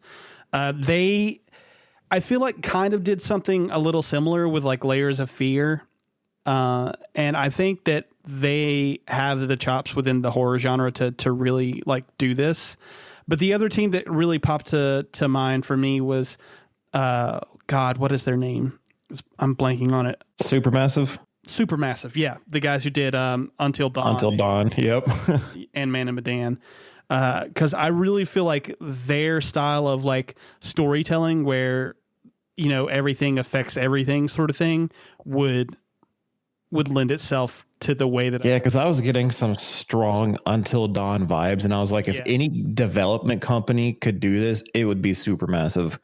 Yeah, I love Until Dawn. Man of Medan, I'm still it's fine. I still need to go through and play it again. I don't think it's as good, but Until Dawn is, I think, fucking great. Yeah. So, but yeah, so that was fun. Those were our horror games. I liked that. I liked that a lot. We brought 3 different games. Like we all had something vastly different than the other one. So I love that too. Yeah. I really liked both of your games. I would play both of those. Hell yeah. So, well, with that said, so why don't we talk about what we've been playing? I'll start with a very quick segment I like to call Josh Plays Dead by Daylight and Nothing Else. So is this a weekly installment? Yeah, it's weekly. The only reason that I even wanted to remotely bring this up is because the new quote unquote season just started, and I didn't have the newest like expansion with like the new killer and the new like character going into it, and they added challenges that required those characters, if that makes sense. So I was forced to buy the DLC, which kind of annoyed me a little bit, but also like I understand it. Like if you play Dead by Daylight, it's only $7. Like, you know, come on, man. Yeah, I get it. At the same time, I was a little annoyed by it because I'm just like, well, I was going to wait till there was a sale. And admittedly, it's only $7, but whatever. Anyway, so with that said, some of the challenges for this rift have annoyed the piss out of me because I don't understand what they're thinking. Like, so one of the killer challenges was you have to get, I think it was like 20,000 blood points in a specific category, and the one that I was doing was deviousness, which, if I remember correctly, the way that you get deviousness points is by basically keeping the survivors off of generators. So you have to constantly be like, if there's a generator around, like you need to make sure that they are off of it because you want to try to get them killed before they can get any generators done. And so it's not necessarily difficult to do, but the blood points, like the way that they were adding up didn't make any fucking sense at all. Like I would get like 300 or 400 blood points for one match where like I thought I did decent, like maybe like 2 or 3 generators were left before I killed all the survivors. But then the next one, I would do better and I would get less. Or like there was one where like I did worse, but like I got 6,000 blood points in the category. I was like, what the actual fuck? There was like no rhyme or reason to it. And then earlier today, I was doing one of the survivor challenges where you're supposed to, what the fuck was it that you were supposed to do? Oh, you're supposed to get 20,000 blood points in the objectives category. And the first 2 matches, I was like running through. I got it was 8,000 a piece in my first 2 matches. So I was like, hell yeah, I'm going to run through this. And then my next match, where I was basically the only one who did generators, I ended up only getting like 1,700 blood points. I was like, what the fuck? Like, I don't understand how this is a thing. Like, that doesn't make sense at all. Yeah. So I don't know what exactly their criteria was, but it kind of annoyed me. But seems a little sketch right now. Yeah, I'm going to continue to play because I fucking love this game. But just that's an understatement. Yeah. So with that said, Austin, you mentioned it earlier. You're playing Final Fantasy VII Remake. Yes, and I am loving it. I'm not super far, admittedly, because Crown Tundra came out and kind of just said, "Oh, fuck everything else you're doing," because I've been shiny hunting the whole time we've been recording. Oh my! Yes, but Dylan said yes. I did actually get one while we were recording. By the way, what you didn't freak out? No, because Josh was talking. Wasn't going to interrupt. That's okay. But it wasn't a cool shiny. I'm not exactly happy I fucking got it. But what was it, Magikarp? No, it was a Puku Muku. Oh, okay, yeah. All right, he's a cute shiny. I mean, I think it's a cute Pokemon, but like, the fuck am I going to do with this thing? Yeah. Anyway, now's not the time for Pokemon talk. Now is the time for Final Fantasy talk. Yes. Funny enough, you gotten to the part where Sora, Donald, and Goofy appear? I hate you so much. The amount of like hate that is rolling through me right now, just coursing through both of our blood at this moment. And I'm not even a huge Final Fantasy fan. Like, I like 7, and that's kind of it. But still, fuck you. You're the worst kind of person. Oh, I love it. It's suicide night for me. Everyone hates me. Funny enough, Madison tagged me in a meme the other day. Like, you know the meme where it's like the grandma and the woman's trying to help her in the house and she's saying something that's true that nobody thinks about anymore? Oh, yeah.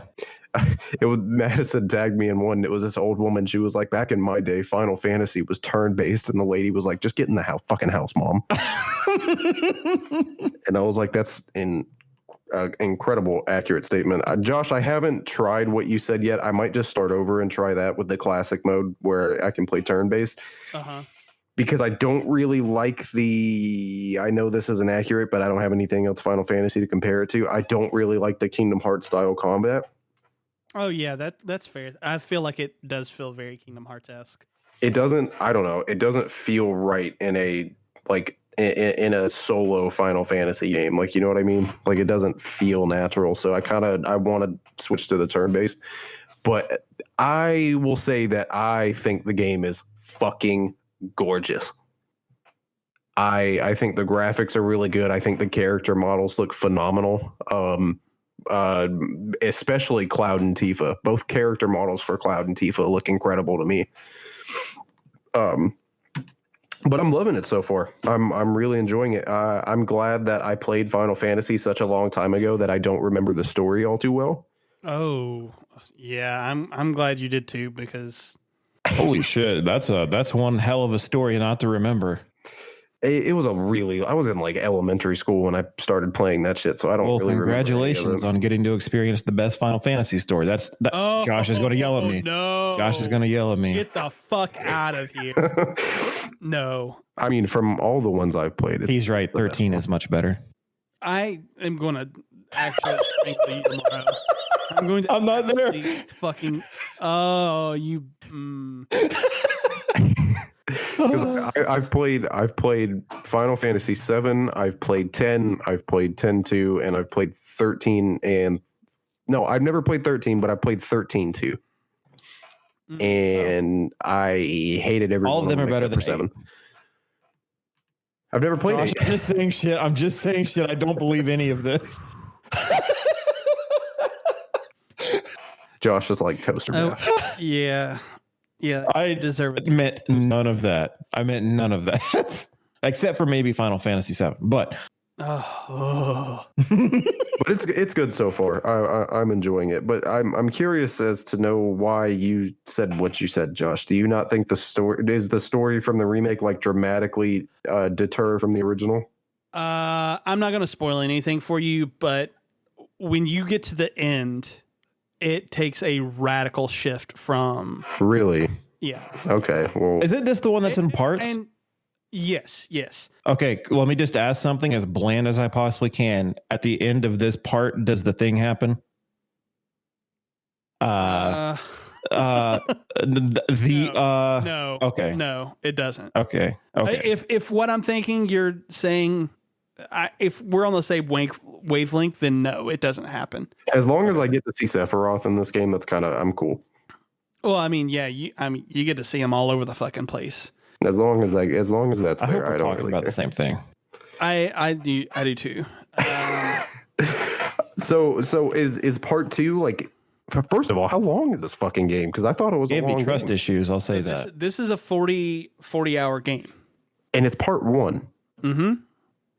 Okay. So I don't want to get too far into it because I still need to like replay it to gather like my full thoughts. But one of the problems that I have with it is that it is full of like stuffing.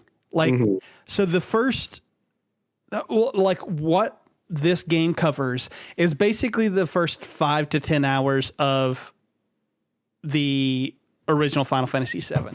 It's not even the end of the first disc of Final Fantasy VII. Oh God.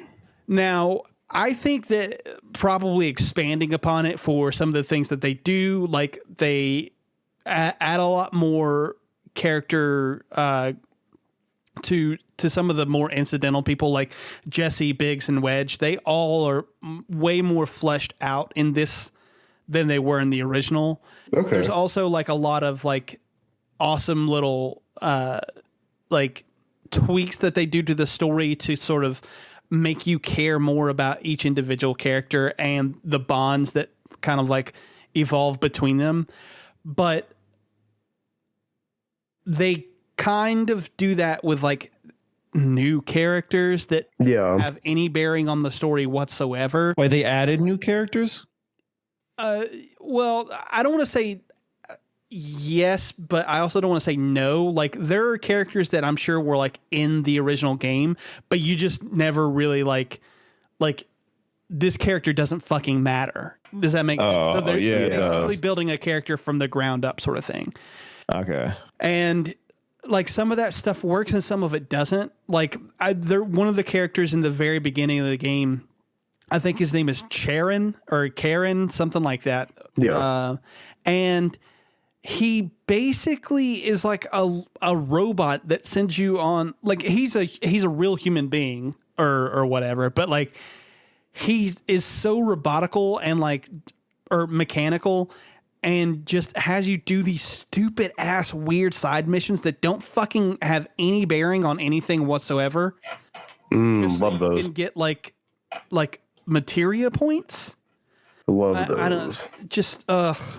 I don't know, man. They could have made this a 20-hour experience where they kind of made the whole game graphically, like fidelity wise, incredible. Because there are parts in this game that like the cutscenes are amazing, but like you get out into the real world and like there are reused textures and there are reused character faces and like shit like that. Well, now I kind of don't want to finish it. No, it's good. It's good. It's good. Oh no, you definitely have to finish it, especially because. Never mind. Go ahead. Well, I was just gonna say, I really feel like they could have cut this down to 20 hours, expanded on the stuff that was good, made everything like a nice, tight, 100% amazing package, and then moved on to like the next part. But instead, they spent fucking like almost 10 years developing this shit to fucking give me a product that's bloated and like has some really bad fucking like you'll like it because you like Kingdom Hearts, but like we can all sit here, we all like Kingdom Hearts. I think to certain extents we can all agree that Kingdom Hearts has some really fucking bad writing sometimes. Oh, bruh. Yeah. Like, so I really feel like this suffers from that to a certain extent. But anyway, I've gone too long speaking about this fucking game. I think it's good, and you should definitely keep playing it. I'm gonna finish. I'll finish it. From what I know, or from what I've read, I don't know how true this is. It's a timed exclusive now, is it not? From what I understand, yes, it will be coming to Xbox at some point. I think I read sometime next year. Yeah. Excuse the fuck out of me. Yes. Final Fantasy VII is coming? The original's on Game Pass. Yeah. I don't care about that. Some of the more recent Final Fantasy games are on Game Pass. Don't care about that. You're saying that the remake is coming. Yeah. Yes. Oh, daddy, I didn't know that. That's about to get real. Okay. Oh, that's what I need. Why do you even care? You only play on PC. Boom, roasted. Game Pass, biatch. That's why I care. Well, PC Game Pass and Xbox Game Pass are different entities. It's not there, right? I mean, I thought Final Fantasy 15 was on Ultimate, or is it not? No, it is, but it's like the Windows versions. Yeah. Which was notorious for having like issues. Nice. Well, maybe that won't happen with the next one. Fuck AT&T. Yeah, so cool. Keep it up. Keep it up, champ. Dylan talked. Are you winning some? 3. It's a good game. Okay. Good. Okay. Moving on. No, it's outside of Pokemon. It's the one thing that I have. No. We've already said moving on. We're done. Okay.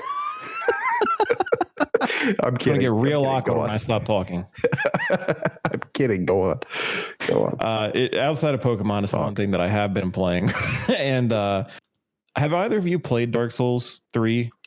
Yes, I played the first one. Does that count? No. That's why I said 3. I've played Dark Souls 3. It's my favorite of the 3 Dark Souls. Yes, thank you. Same. It's actually, I think I've said this a few times, especially in the last podcast I was on. It's one of my top games of all time. I didn't put it on the top 5 list because I'm a fucking idiot, but it's something that I consistently go back through and play over and over and over again. And when I'm not like playing a game or creating content, I'm on Twitch and I'm watching either Dark Souls 3 or Bloodborne. That's all I do. It's just a game that I love so much because it's kind of like what you said about your game that you would want to have created. It's something that you can go back and you can unlock different parts and you can find items and you can do different stuff for different, you know what I'm saying? Like it's a game that there's always a reason to go back to. And then like my whole concept right now is I want to beat the game on one like solid run through and get to the DLC because I never actually had a chance to play the DLC. So I'm super excited about that. I've seen a little bit of it from streams, but the streams that I watch, and I'll get into that in a little bit, they don't have like full-fledged content walkthroughs. I'm not doing a let's play of this. This is just kind of like my own personal game that I've been playing. But it's so much fun, and I bring a buddy in with me. Greg, I've talked about him a few times. Like he's just the Dark Souls guru, and we just sit back and have fun. Old Greg, you don't know how many times we reference that too. It has to be too many. It is way too many. It's such a weird fucking video. Didn't that come from Adult Swim? Did it? I think don't know if it came from Adult Swim. I just remember it being a YouTube thing. That's so funny. Well, regardless, I've been having just a ton of fun on co-op with it, and it makes the game a lot more social. Like Dark Souls and Bloodborne can feel a little isolated and somber, but when you bring another buddy in, it becomes a different game, and that's kind of like what we're doing, and we really enjoy it. So I don't know if you said you have not played it, Big Papa. I have played the first Dark Souls, and I wanted to rip my TV off the stand. So I understand. never played one after that. Well, if you ever want to, if you go to this website called CD Keys, you can get the game and the DLC for like $20 as opposed to paying $60 for it on Steam. Okay. I'm intrigued. I will play the shit out of it. Me and Madison watch this channel on YouTube called Girlfriend Reviews. I think they're so. I don't know if you guys have ever watched them. Stuff. I think they're so fucking. We both think they're so fucking funny. They're fucking hilarious. And we watched the video they did on Dark Souls like a couple days ago, and I was fucking screaming. That shit was so good. I've never heard of it, but I will watch it after this podcast. You said Girlfriend Reviews? Yeah, it's basically her boyfriend plays all these games, and she just watches and like makes fun Oh, of that's them. cool. Yeah, I'll totally watch that then. And it's super funny. Yeah. I mean, like they actually do review it, and like they did The Last of Us 2 and got death threats, literal death threats, because they said The Last of Us 2 was a good game. And everybody was like, "Oh, well, you were obviously paid to say that." And she was like, "I wish Sony paid me to say that." Josh, have you received death threats? Not yet, but I'm sure that I will eventually. Well, here's hoping. Typing one up to you right now. Dark Souls 3, perfect game in every shape and form. And I suggest everyone get it and play it. And especially these two buddies in the party. If you guys want to play with me, let me know. I meant Dark Souls. Hell yeah. Okay. Well, I want to play with you, but Austin. Nobody does. I played with you last night, you fucking shit ass. Hey, that's between us. Oh my. Oh. I mean, Austin, tell me about Doom Eternal before I'm on my way. Goddamn mind. So I love it, but I also fucking hate it at the same time. I think there is way too much goddamn platforming in that game for a first-person shooter. I think that was a stupid fucking decision. Cultist Base is way too fucking long and has way too much platforming, and it just shouldn't fucking be there. Other than that, it's a good game. I enjoy the combat. I think I think it's somewhat unique. It's also just a first-person shooter, and I have a really hard fucking time caring about first-person shooters in 2020. But I think that I think the developers do a really good job at kind of making Doom or make Doom 2016 and Doom Eternal feel very unique compared to the lucrative first person shooters in the market. It's good. Oh. It's bloody. It's gory. It's fucking nasty. There's fucking banging ass metal riffs when you're fucking breaking skulls and cutting fucking demon bodies open, and it's just that's kind of like, that is my, I don't believe in heaven, but if heaven exists, that's what I want it to be like. Oh, so it's hell. Yeah, but like fun. I mean, like if heaven exists, that I'm going to hell anyway, and I've kind of come to peace with that. I've definitely not. I mean, it just sounds more fun than heaven. I mean, you're right. I don't believe in either. But if one of the two do exist, I'm probably going right there with you. Not looking forward to it. Man, I had a super dark joke, and I'm not going to say it because it's just going to ruin this fucking episode. But I usually say it with people. If we die and it turns out that we're a real, it's a real thing, where we're going? We're going to Hades. What a transition. Yes. Wow. So I was actually going to expound upon the fact that I had never played, or I haven't played Doom Eternal, but I've played 2016 and it's awesome. But anyway, why haven't you played Doom Eternal? Man, I had a segue, motherfuckers. Well, now I'm curious. Why haven't you played Doom Eternal? Because Final Fantasy VII, I'm pretty sure, came out the same week, if not the same day. They were both in March. No, Final Fantasy VII was like April 7th, sir. For real? Yeah. Doom Eternal and Animal Crossing came out on the same day. Maybe that's what it was. Maybe I ended up getting Animal Crossing instead of Doom Eternal. But either way, I haven't had the money to get it yet. Well, it's on Game Pass. Yeah, it just came to Game Pass, right? Yep, yeah. It came to Game Pass on October 1st, and they said it's going to come to Game Pass Ultimate before the end of the year. Okay. Well, so I will definitely be checking that out then, now that I know that it's on Game Pass. Yep. So with that all said, I need to talk to you guys about a game that has very quickly risen to the top of my Game of the Year list so far. That's a shitty transition. I had a better one. Well, it wasn't a transition. I was actually just backing off your transition. It was a transition, and I don't like it because I did so good setting it up. All right, so Hades is goddamn good. Like, is it? It is so fucking good. You guys have to play this fucking game.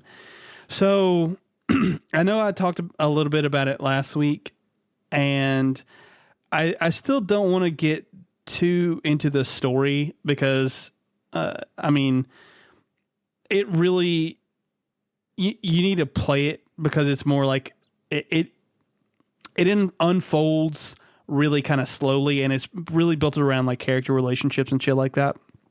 But I am loving this fucking game. The combat is so fluid and just fast paced and easy to really kind of like get a grasp on. It's kind of unfucking believable how just good it is. But then like there are other things to like it's a really deep system, like where you can kind of shape each run the way that you want to with the certain like what are they called? I keep wanting to call them enchantments, but that's not correct. Keepsakes, that's what they're called. So like each keepsake, you can only equip one keepsake to my knowledge. You might actually be able to do it later once you've like unlocked more of the game, but I haven't. But basically you can take the keepsake and basically shape how you want your run to go. So like if you want to go out and just like scavenge for supplies or whatever, you're going to do stuff that's going to like up the amount of supplies that you get or something like that. Or if you want to go in with the express like goal of getting as far as humanly possible in the game, like possibly even beating it sort of thing, you're going to select like a keepsake that's going to give you a specific like boon from one of the gods. And so you're trying to get that set up with your keepsake. And like, I don't know. I really don't know what else to say about it other than it's a fucking ton of fun to play. I really, really like the character writing as well. Like there are, so in a roguelike, most roguelikes, they don't really have stories. They're just like, you kind of go and you do your thing and then like you die and then you go and do your thing again. And they don't really have like overarching stories, or if they do, like the stories don't, I guess, really reckon with how the roguelike is done, if that makes sense. Like how you rinse, die, repeat, or die. Yeah. You know what I'm saying? And then this one does though. So like there are characters that you meet along the way, and after every death, like when you come back into like the main hall, the characters that you have met will like talk to you about how you've died, and they will explain to you like certain little bits of information that go forward to like other characters that you'll meet further along in the game. Or like the very first boss is I think her name is Magria. I don't really know how to say it, but so when you fight her, if you beat her ass, like if you lose to her, like you'll die, you'll go back to the thing, and then if you reach her again, like she'll talk shit to you because she beat you last time. But if you manage to like beat her, you'll find her in the house, the Hades house near the quote unquote beginning of the game the next time you die, and you can talk to her, and like she has like a relationship that you build up with her.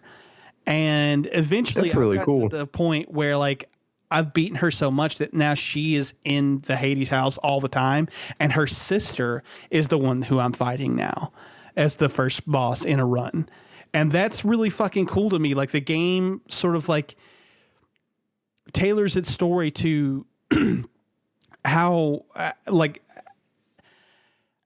you're having runs, if that makes sense. Yeah. And I don't know. I'm having an absolute fucking blast with it. And have you tried to fuck Meg yet?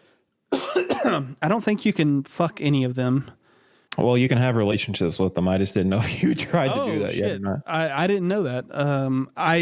One of the things that I didn't realize when I first started out playing this is that each of the characters, when you develop their relationships through giving them the gifts of the nectar. And so I had not gone out seeking nectar specifically to like garner those Gotcha. relationships further. So that's something that I've picked up on and I'm now doing much more often, if I can. And so yeah, now that I know that you can actually develop relationships with those people, that's fucking cool. Yep. And that's the whole nectar thing. So Yeah, dude, it's I mean, it's probably my game of the year at this point. If it's not, undoubtedly, if it's not my game of the year, it's Ghost of Tsushima. But Really? I mean, I can't think of another game that I've played that's come out this year that has really enraptured me the way that those two have. Mm-hmm.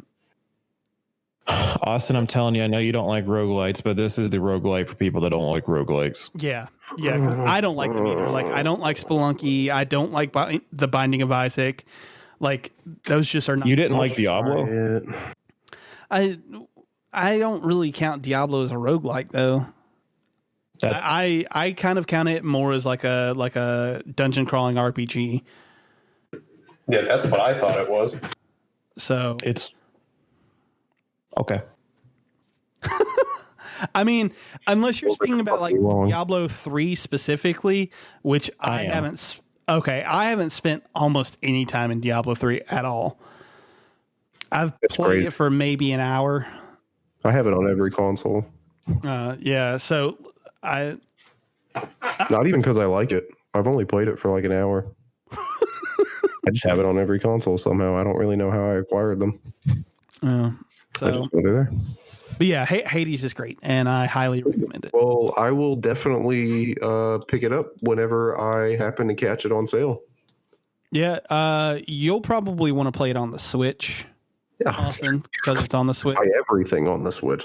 Yeah. So, but they do have cross save functionality between the PC versions and the Switch. So Okay, all right. So yeah, why don't you guys tell me about Crown Tundra? Oh my God, I've been waiting for this whole episode. Dylan, do you have something specific about it you want to say? It was good. You do this. No, I will say, we both have the exact same thoughts on it, and that it is that the Crown Tundra DLC completely redeemed Sword and Shield. Yeah, I will. Things agree. Isle of Armor was a pile of shit that you could literally finish in about an hour. An hour? No, sir. Incorrect. What? The Isle of Armor is a lot longer than an hour. You're talking about, are you kidding me? Because it was so easy to beat, dude. I mean, yeah, it was easy. It's fucking Pokemon in modern day. All of it's easy. Like, it was here, go here, grab Cubfu, take Cubfu to view different sites, level up Cubfu in a tower, beat Mustard. That's it. I would say total realistic playtime. The Isle of Armor is about 3.5, 4 hours. Oh, I'm glad you got that much time out of it, because I sure as hell didn't. Well, I also do everything that I can before I do any of the story shit. I mean, I get the whole catching the Pokemon thing and everything, but Isle of Armor was the biggest disappointment I've ever had in my entire time of playing Pokemon. I was so infuriated with it. It was so bad. The only thing that they did right. Biggest disappointment in the whole franchise? Yeah, I never had a problem with X and Y in any of those games. Like, I was about to be like, well, have you played X and Y? Because that I know it wasn't great. I really did enjoy the game for what it was, but Isle of Armor I feel like it was a waste of an expansion. Truly. Oh. I mean, I was so disappointed with what it did, and then Crown Tundra came out, and I was like, this is what the fucking expansion is supposed to be. There's so much to do. And it was just, like I said, it was really basic. Like, the whole point was to develop a relationship with Cubfu, and I was like, "Okay, go back in your box." Like, I had no relationship with Cubfu whatsoever. Oh, I did. Kind of shitty, actually. That's great. I hated it. It was cute. Yeah, it's cute, and it's going to stay cute inside of its fucking box. I'll never take it out again. When you put a Pokemon in the PC, is it a Digimon?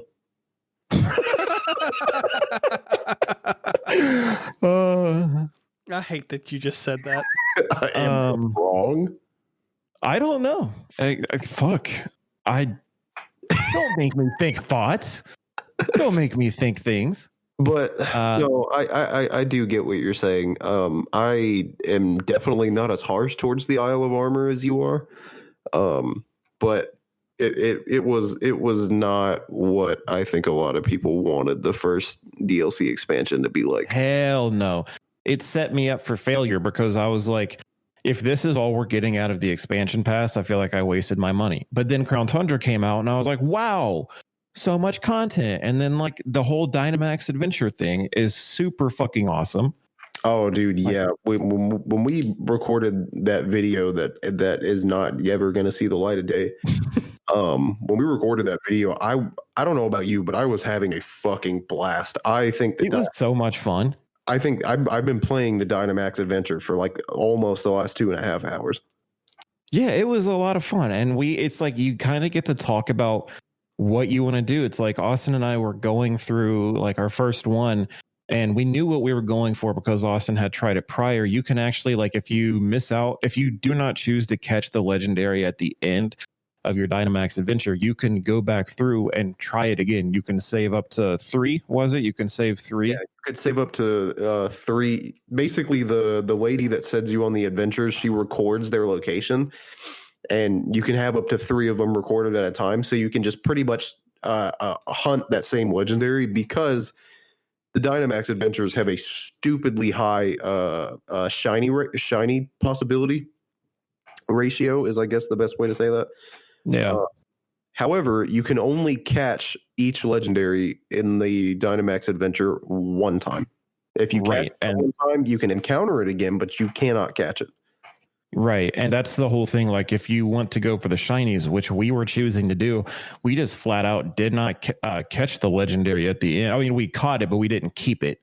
Mm-hmm. So, and Austin kind of brought up a good point last night. So the odds, if you have a shiny charm, are 1 of 100 that you will find a shiny.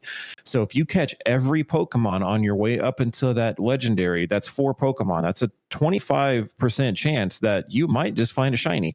Mm-hmm. And I know the odds don't theoretically work like that truly because each single one of those Pokemon is 1 of 100, but you have to understand that your odds go up for finding at least one of the shinies. We didn't find a single one. We had terrible luck, but it's kind of cool because when we were playing it, we were conversing about what we were doing. It's like, okay, we know we have a dragon legendary at the end.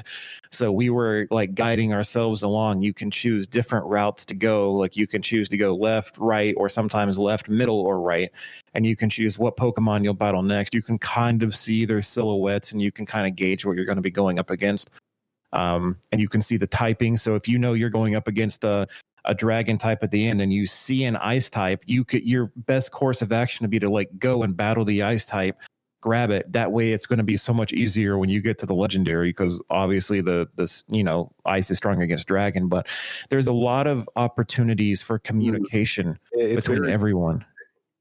And I think that's why, well, I'm not going to say very strategic. It's fucking Pokemon. Nothing's very anymore. But you're right. I mean, it's strategic. It was so much fun. And like the rest of the content in the Crown Tundra too, I think the new legendaries are really cool. I'm not a super huge fan of the Triforce elk known as Calyrex.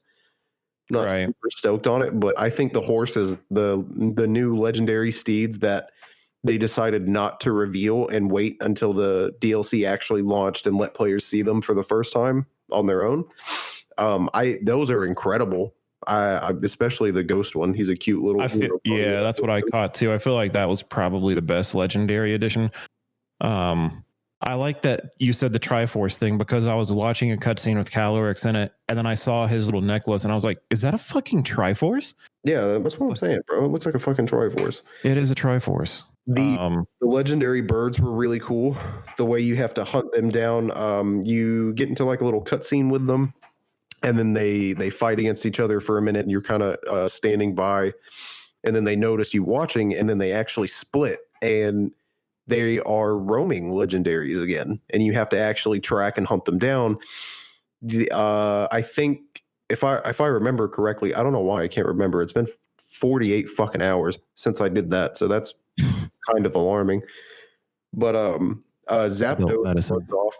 Yeah, honestly, Zapdos runs off to the wild area in the mainland of Galar, and then Moltres flies off to the Isle of Armor, and Articuno is left to roam the Crown Tundra.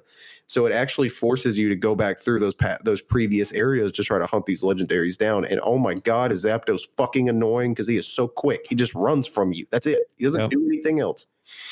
He sees it and he just bolts off. But it's so cool because not only did they add that mechanic in, but then they did bring back the Reggies. Not only did they bring back the Reggies, they added 2 more. And then when you have all of them in your party, you can go and fight motherfucking Reggie Gigas. So that was super sick. Mm-hmm. You can spoil this for me. Does the tree, the giant fucking beautiful tree, come into effect? I've not beaten it yet, but does it come into play in any way, shape, or form? Yeah, that's where you have to go to trigger the cutscene with the 3 birds. That's where they're hanging out. Okay, because I've not yet done that. So okay. Also, that makes me feel better. After they run off from the tree, if you shake the tree, you have to do a Dynamax battle with a level 100 Greedent. You're joking. I wish that I was. That is fucking hilarious. And he's really hard, by the way.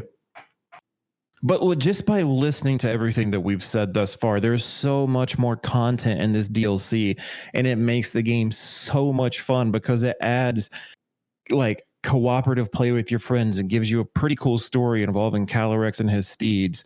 It gives you I've not even done the like All-Star tournament yet. I haven't even unlocked it because I haven't beaten the DLC yet, but there's that whole thing that you can go and do. I did it today, and it was a lot of fucking fun. I really enjoyed it. See, and that's what I'm saying, man. It's like they added so much to this, and you're right. It brought back Sword and Shield to my top 5 of all the Pokemon games. It's up there now. Still have my complaints and my qualms, but it is a good game now with this DLC added. I feel like my expansion pass was totally worth it, and they did a great job. I'm kind of sad because I feel like the Crown Tundra reinforced the fact that they're not going to do another expansion for the game. I would agree. Because you didn't see any credits when you did you get a credit scroll when you? I've not gotten a single credit, but I've also not caught the birds or the Reggies in Forest yet. Well, in the Isle of Armor, is there one? Because I don't remember. I thought there was, yeah.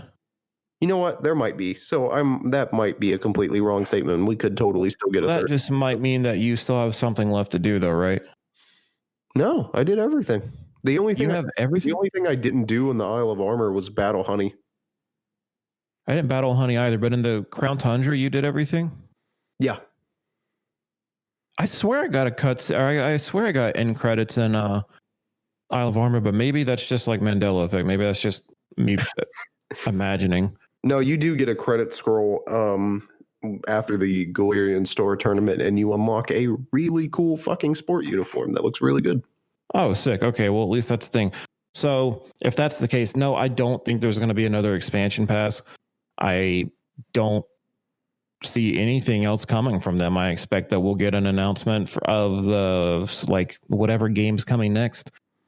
Not anytime soon, but I think that's the next thing coming. I think it'll be soon. Really? Yeah, I think we'll get it in like February. Okay, like if it's like February, March, I would understand. I would say between February and May, we'll get an announcement. Oh my. Josh, I'm sorry that we just kind of put you on the back burner. Oh, no. I'm glad that you guys enjoy Pokemon. I'm glad that I do too. I would live a miserable life as it wasn't for them.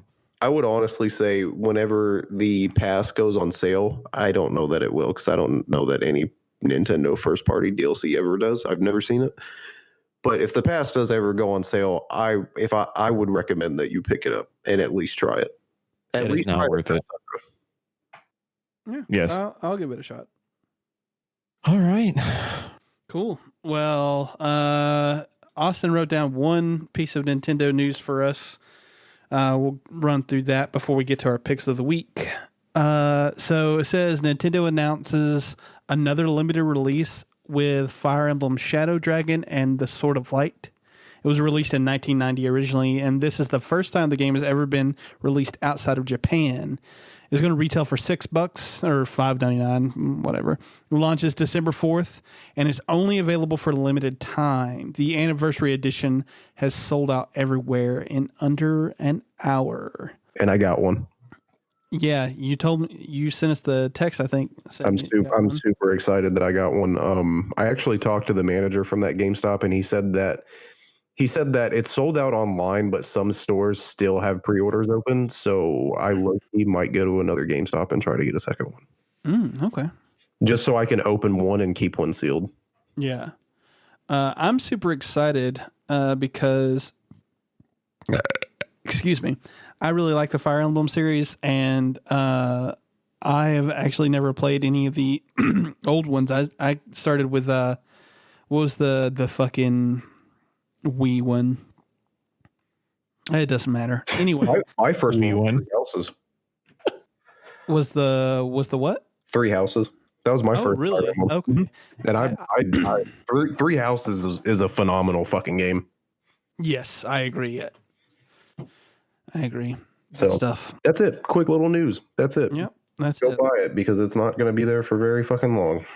What I'm curious about, so even with the anniversary edition, it still is just a download code. There's no physical cartridge. So what I'm curious about for sealed collectors, after that release window where they take it off of the eShop, will you still be able to redeem the download code? Because if not, that's going to really hurt the sealed value of that bundle. Yeah, I genuinely have no idea. I'm curious. I might have to look into that. Well, even then, I don't think anybody will really know until it happens and somebody tries it. Yeah. So.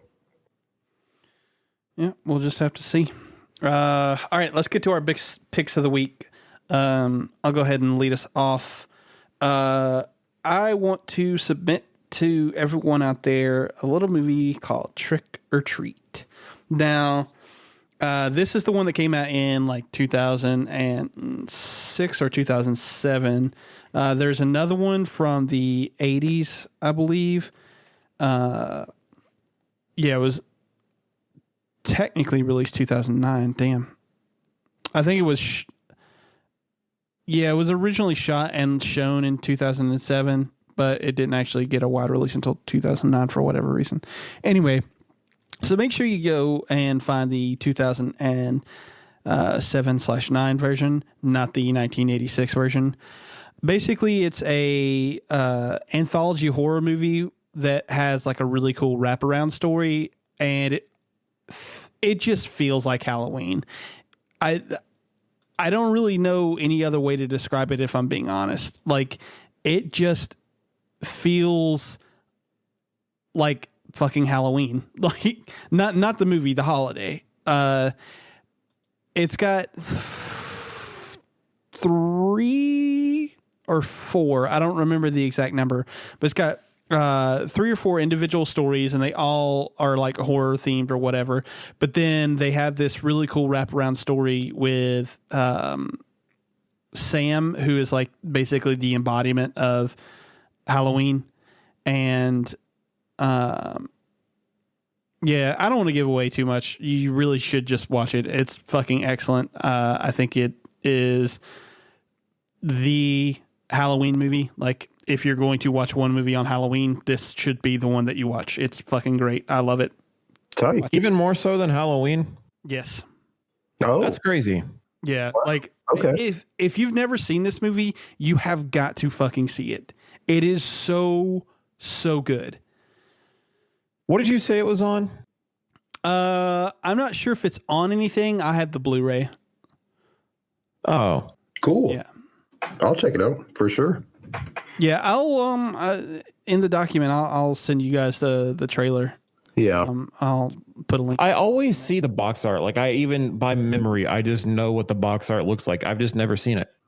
You really should, man. You're doing yourself a disservice by not watching it. It's the one with like, it's like all orangish red, and there's like a pumpkin. A little like pumpkin guy. Yes. Yeah. Mm-hmm. Huh. Nice. Okay. I'll check it out for sure. All right. Well, with that said, who wants to go next? Austin, tell me about Ghost in the Shell Arise. Why even offer? Ghost in the Shell Arise is what I was talking about earlier. It's the 3-part OVA series that's on Netflix, and it is pretty much a soft reboot of Ghost in the Shell. Like I said, I watched the first part of it, and honestly, it's fucking fantastic. And if you're a fan of animes like Cowboy Bebop, you should give it a shot, because I think you'll really enjoy it. Josh, I'll give it a shot.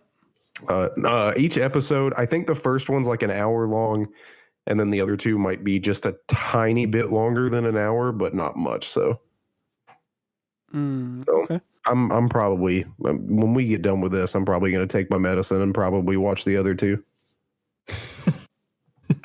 Cool. I'm going to medicate myself first. Oh my. All right. So I'll kill myself later. Well, don't do that, because Dylan has to tell us about Dinosindigil. And with a name like that, I'm doing it anyway. All right. What is this, Dylan? Oh, that's good. You should check it out. Oh, okay. Good. Thanks. Thanks for that. Okay. Well, that's been it for us. That's our show. Yeah. It's so he is a Twitch streamer. And when I was talking about Dark Souls 3 earlier, so first off, let me spell the name. It is Dinosindigil. Josh was semi-right. It's DINOSINDGEIL. So he does some crazy shit. If you've ever played Dark Souls, you know just how just grueling and rigorous it is. It's a hard game. He does it on soul level 1 with like basic ass shit, and he does it by not getting hit at all from first boss to the very last boss of the DLC. Does not take one single hit. That's the most recent run he's done. Yes, he has done what's called the God Run. You can check that out on, I think he probably has it up on YouTube. He does fucking Demon Souls, Dark Souls 1, 2, 3, Bloodborne without taking any fucking hits at all. That's insane. I've seen a lot of Pokemon runs like that, and that's fucking crazy to me. And yeah, and like I can understand that more, but like this is one of the hardest game franchises I feel like you could play, especially in that regard. So he does it. He makes it look fucking easy, and he's such a funny, charismatic streamer. I think he's from Germany. He speaks totally in English, though. Every stream he does is all in English. He is so much fun to watch, and he interacts with his stream all the time. Whenever I see him on, like I don't care if it's a day off and I had plans like later in the day, I will not leave this chair until I finish his stream. He starts at like 8 a.m. Eastern time, and he goes for 6-7 hours. And now what he's been working on is doing Hollow Knight. And if you guys have ever played Hollow Knight, it's cool. And he is learning this game so he can do a hitless run on that as well. And it's a lot of fun. He is taking hits on Hollow Knight, but he's still learning it. But already he knows this game like the back of his hand. He's such a fun streamer to watch. So check out Dinosindigil on Twitch and YouTube, and you will not be disappointed. Awesome. Well, that's it for us, guys. That was our Spookytober Halloween show for you.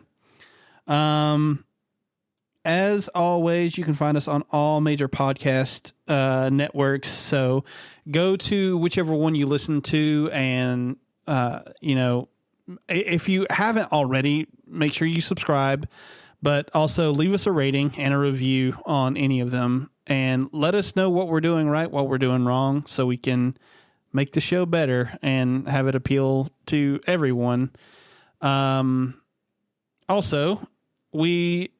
all of the Culture Bop family of content, including Hunting Pixels, is available on all social medias. You can find Hunting Pixels on Twitter at Pixels Hunting, on Instagram at hunting_pixelscb. I am on Twitter at the BebopMan182 and on Instagram at BebopMan182. Dylan, you can find on Twitter at OMDizzy and on Instagram at OMDizzy. I fucking dread this every single goddamn time. Austin has the atrocious Twitter handle of @Kakashi690, spelled just like the rapper. So, with a 0 at the end. funny thing about that, I actually changed it, and I just didn't want to tell you until you said it. Oh, Really? Yeah, it's just Big Papa Plays now. Oh, well, I'll need to change that. Yeah. For making me do more work. Also, Son of a... if we're just doing more work, my Instagram handle is OMDizzyTV. Wait. It is OMDizzy too, but that's just like my puppy pictures. You bastard. All right. Well, Austin is also on Instagram @BigPapaStevens_. The Instagram and Twitter for the podcast have been kind of quiet, and that's just because things have been really busy for me personally, and the rest of the guys have also had other things going on. So we'll get back to it, posting more regularly very soon, I promise. So with that all said, I don't know how to end this one because I don't want it to end because it's Halloween. Oh, I was gonna offer to end it for you, but if you want it spooky, then never mind. Well, I think the best way to end it would be just to say that whoever listens to this, we hope you have a happy and safe Halloween. Yes. Have a happy and safe Halloween, and we will see you next week. Goodbye.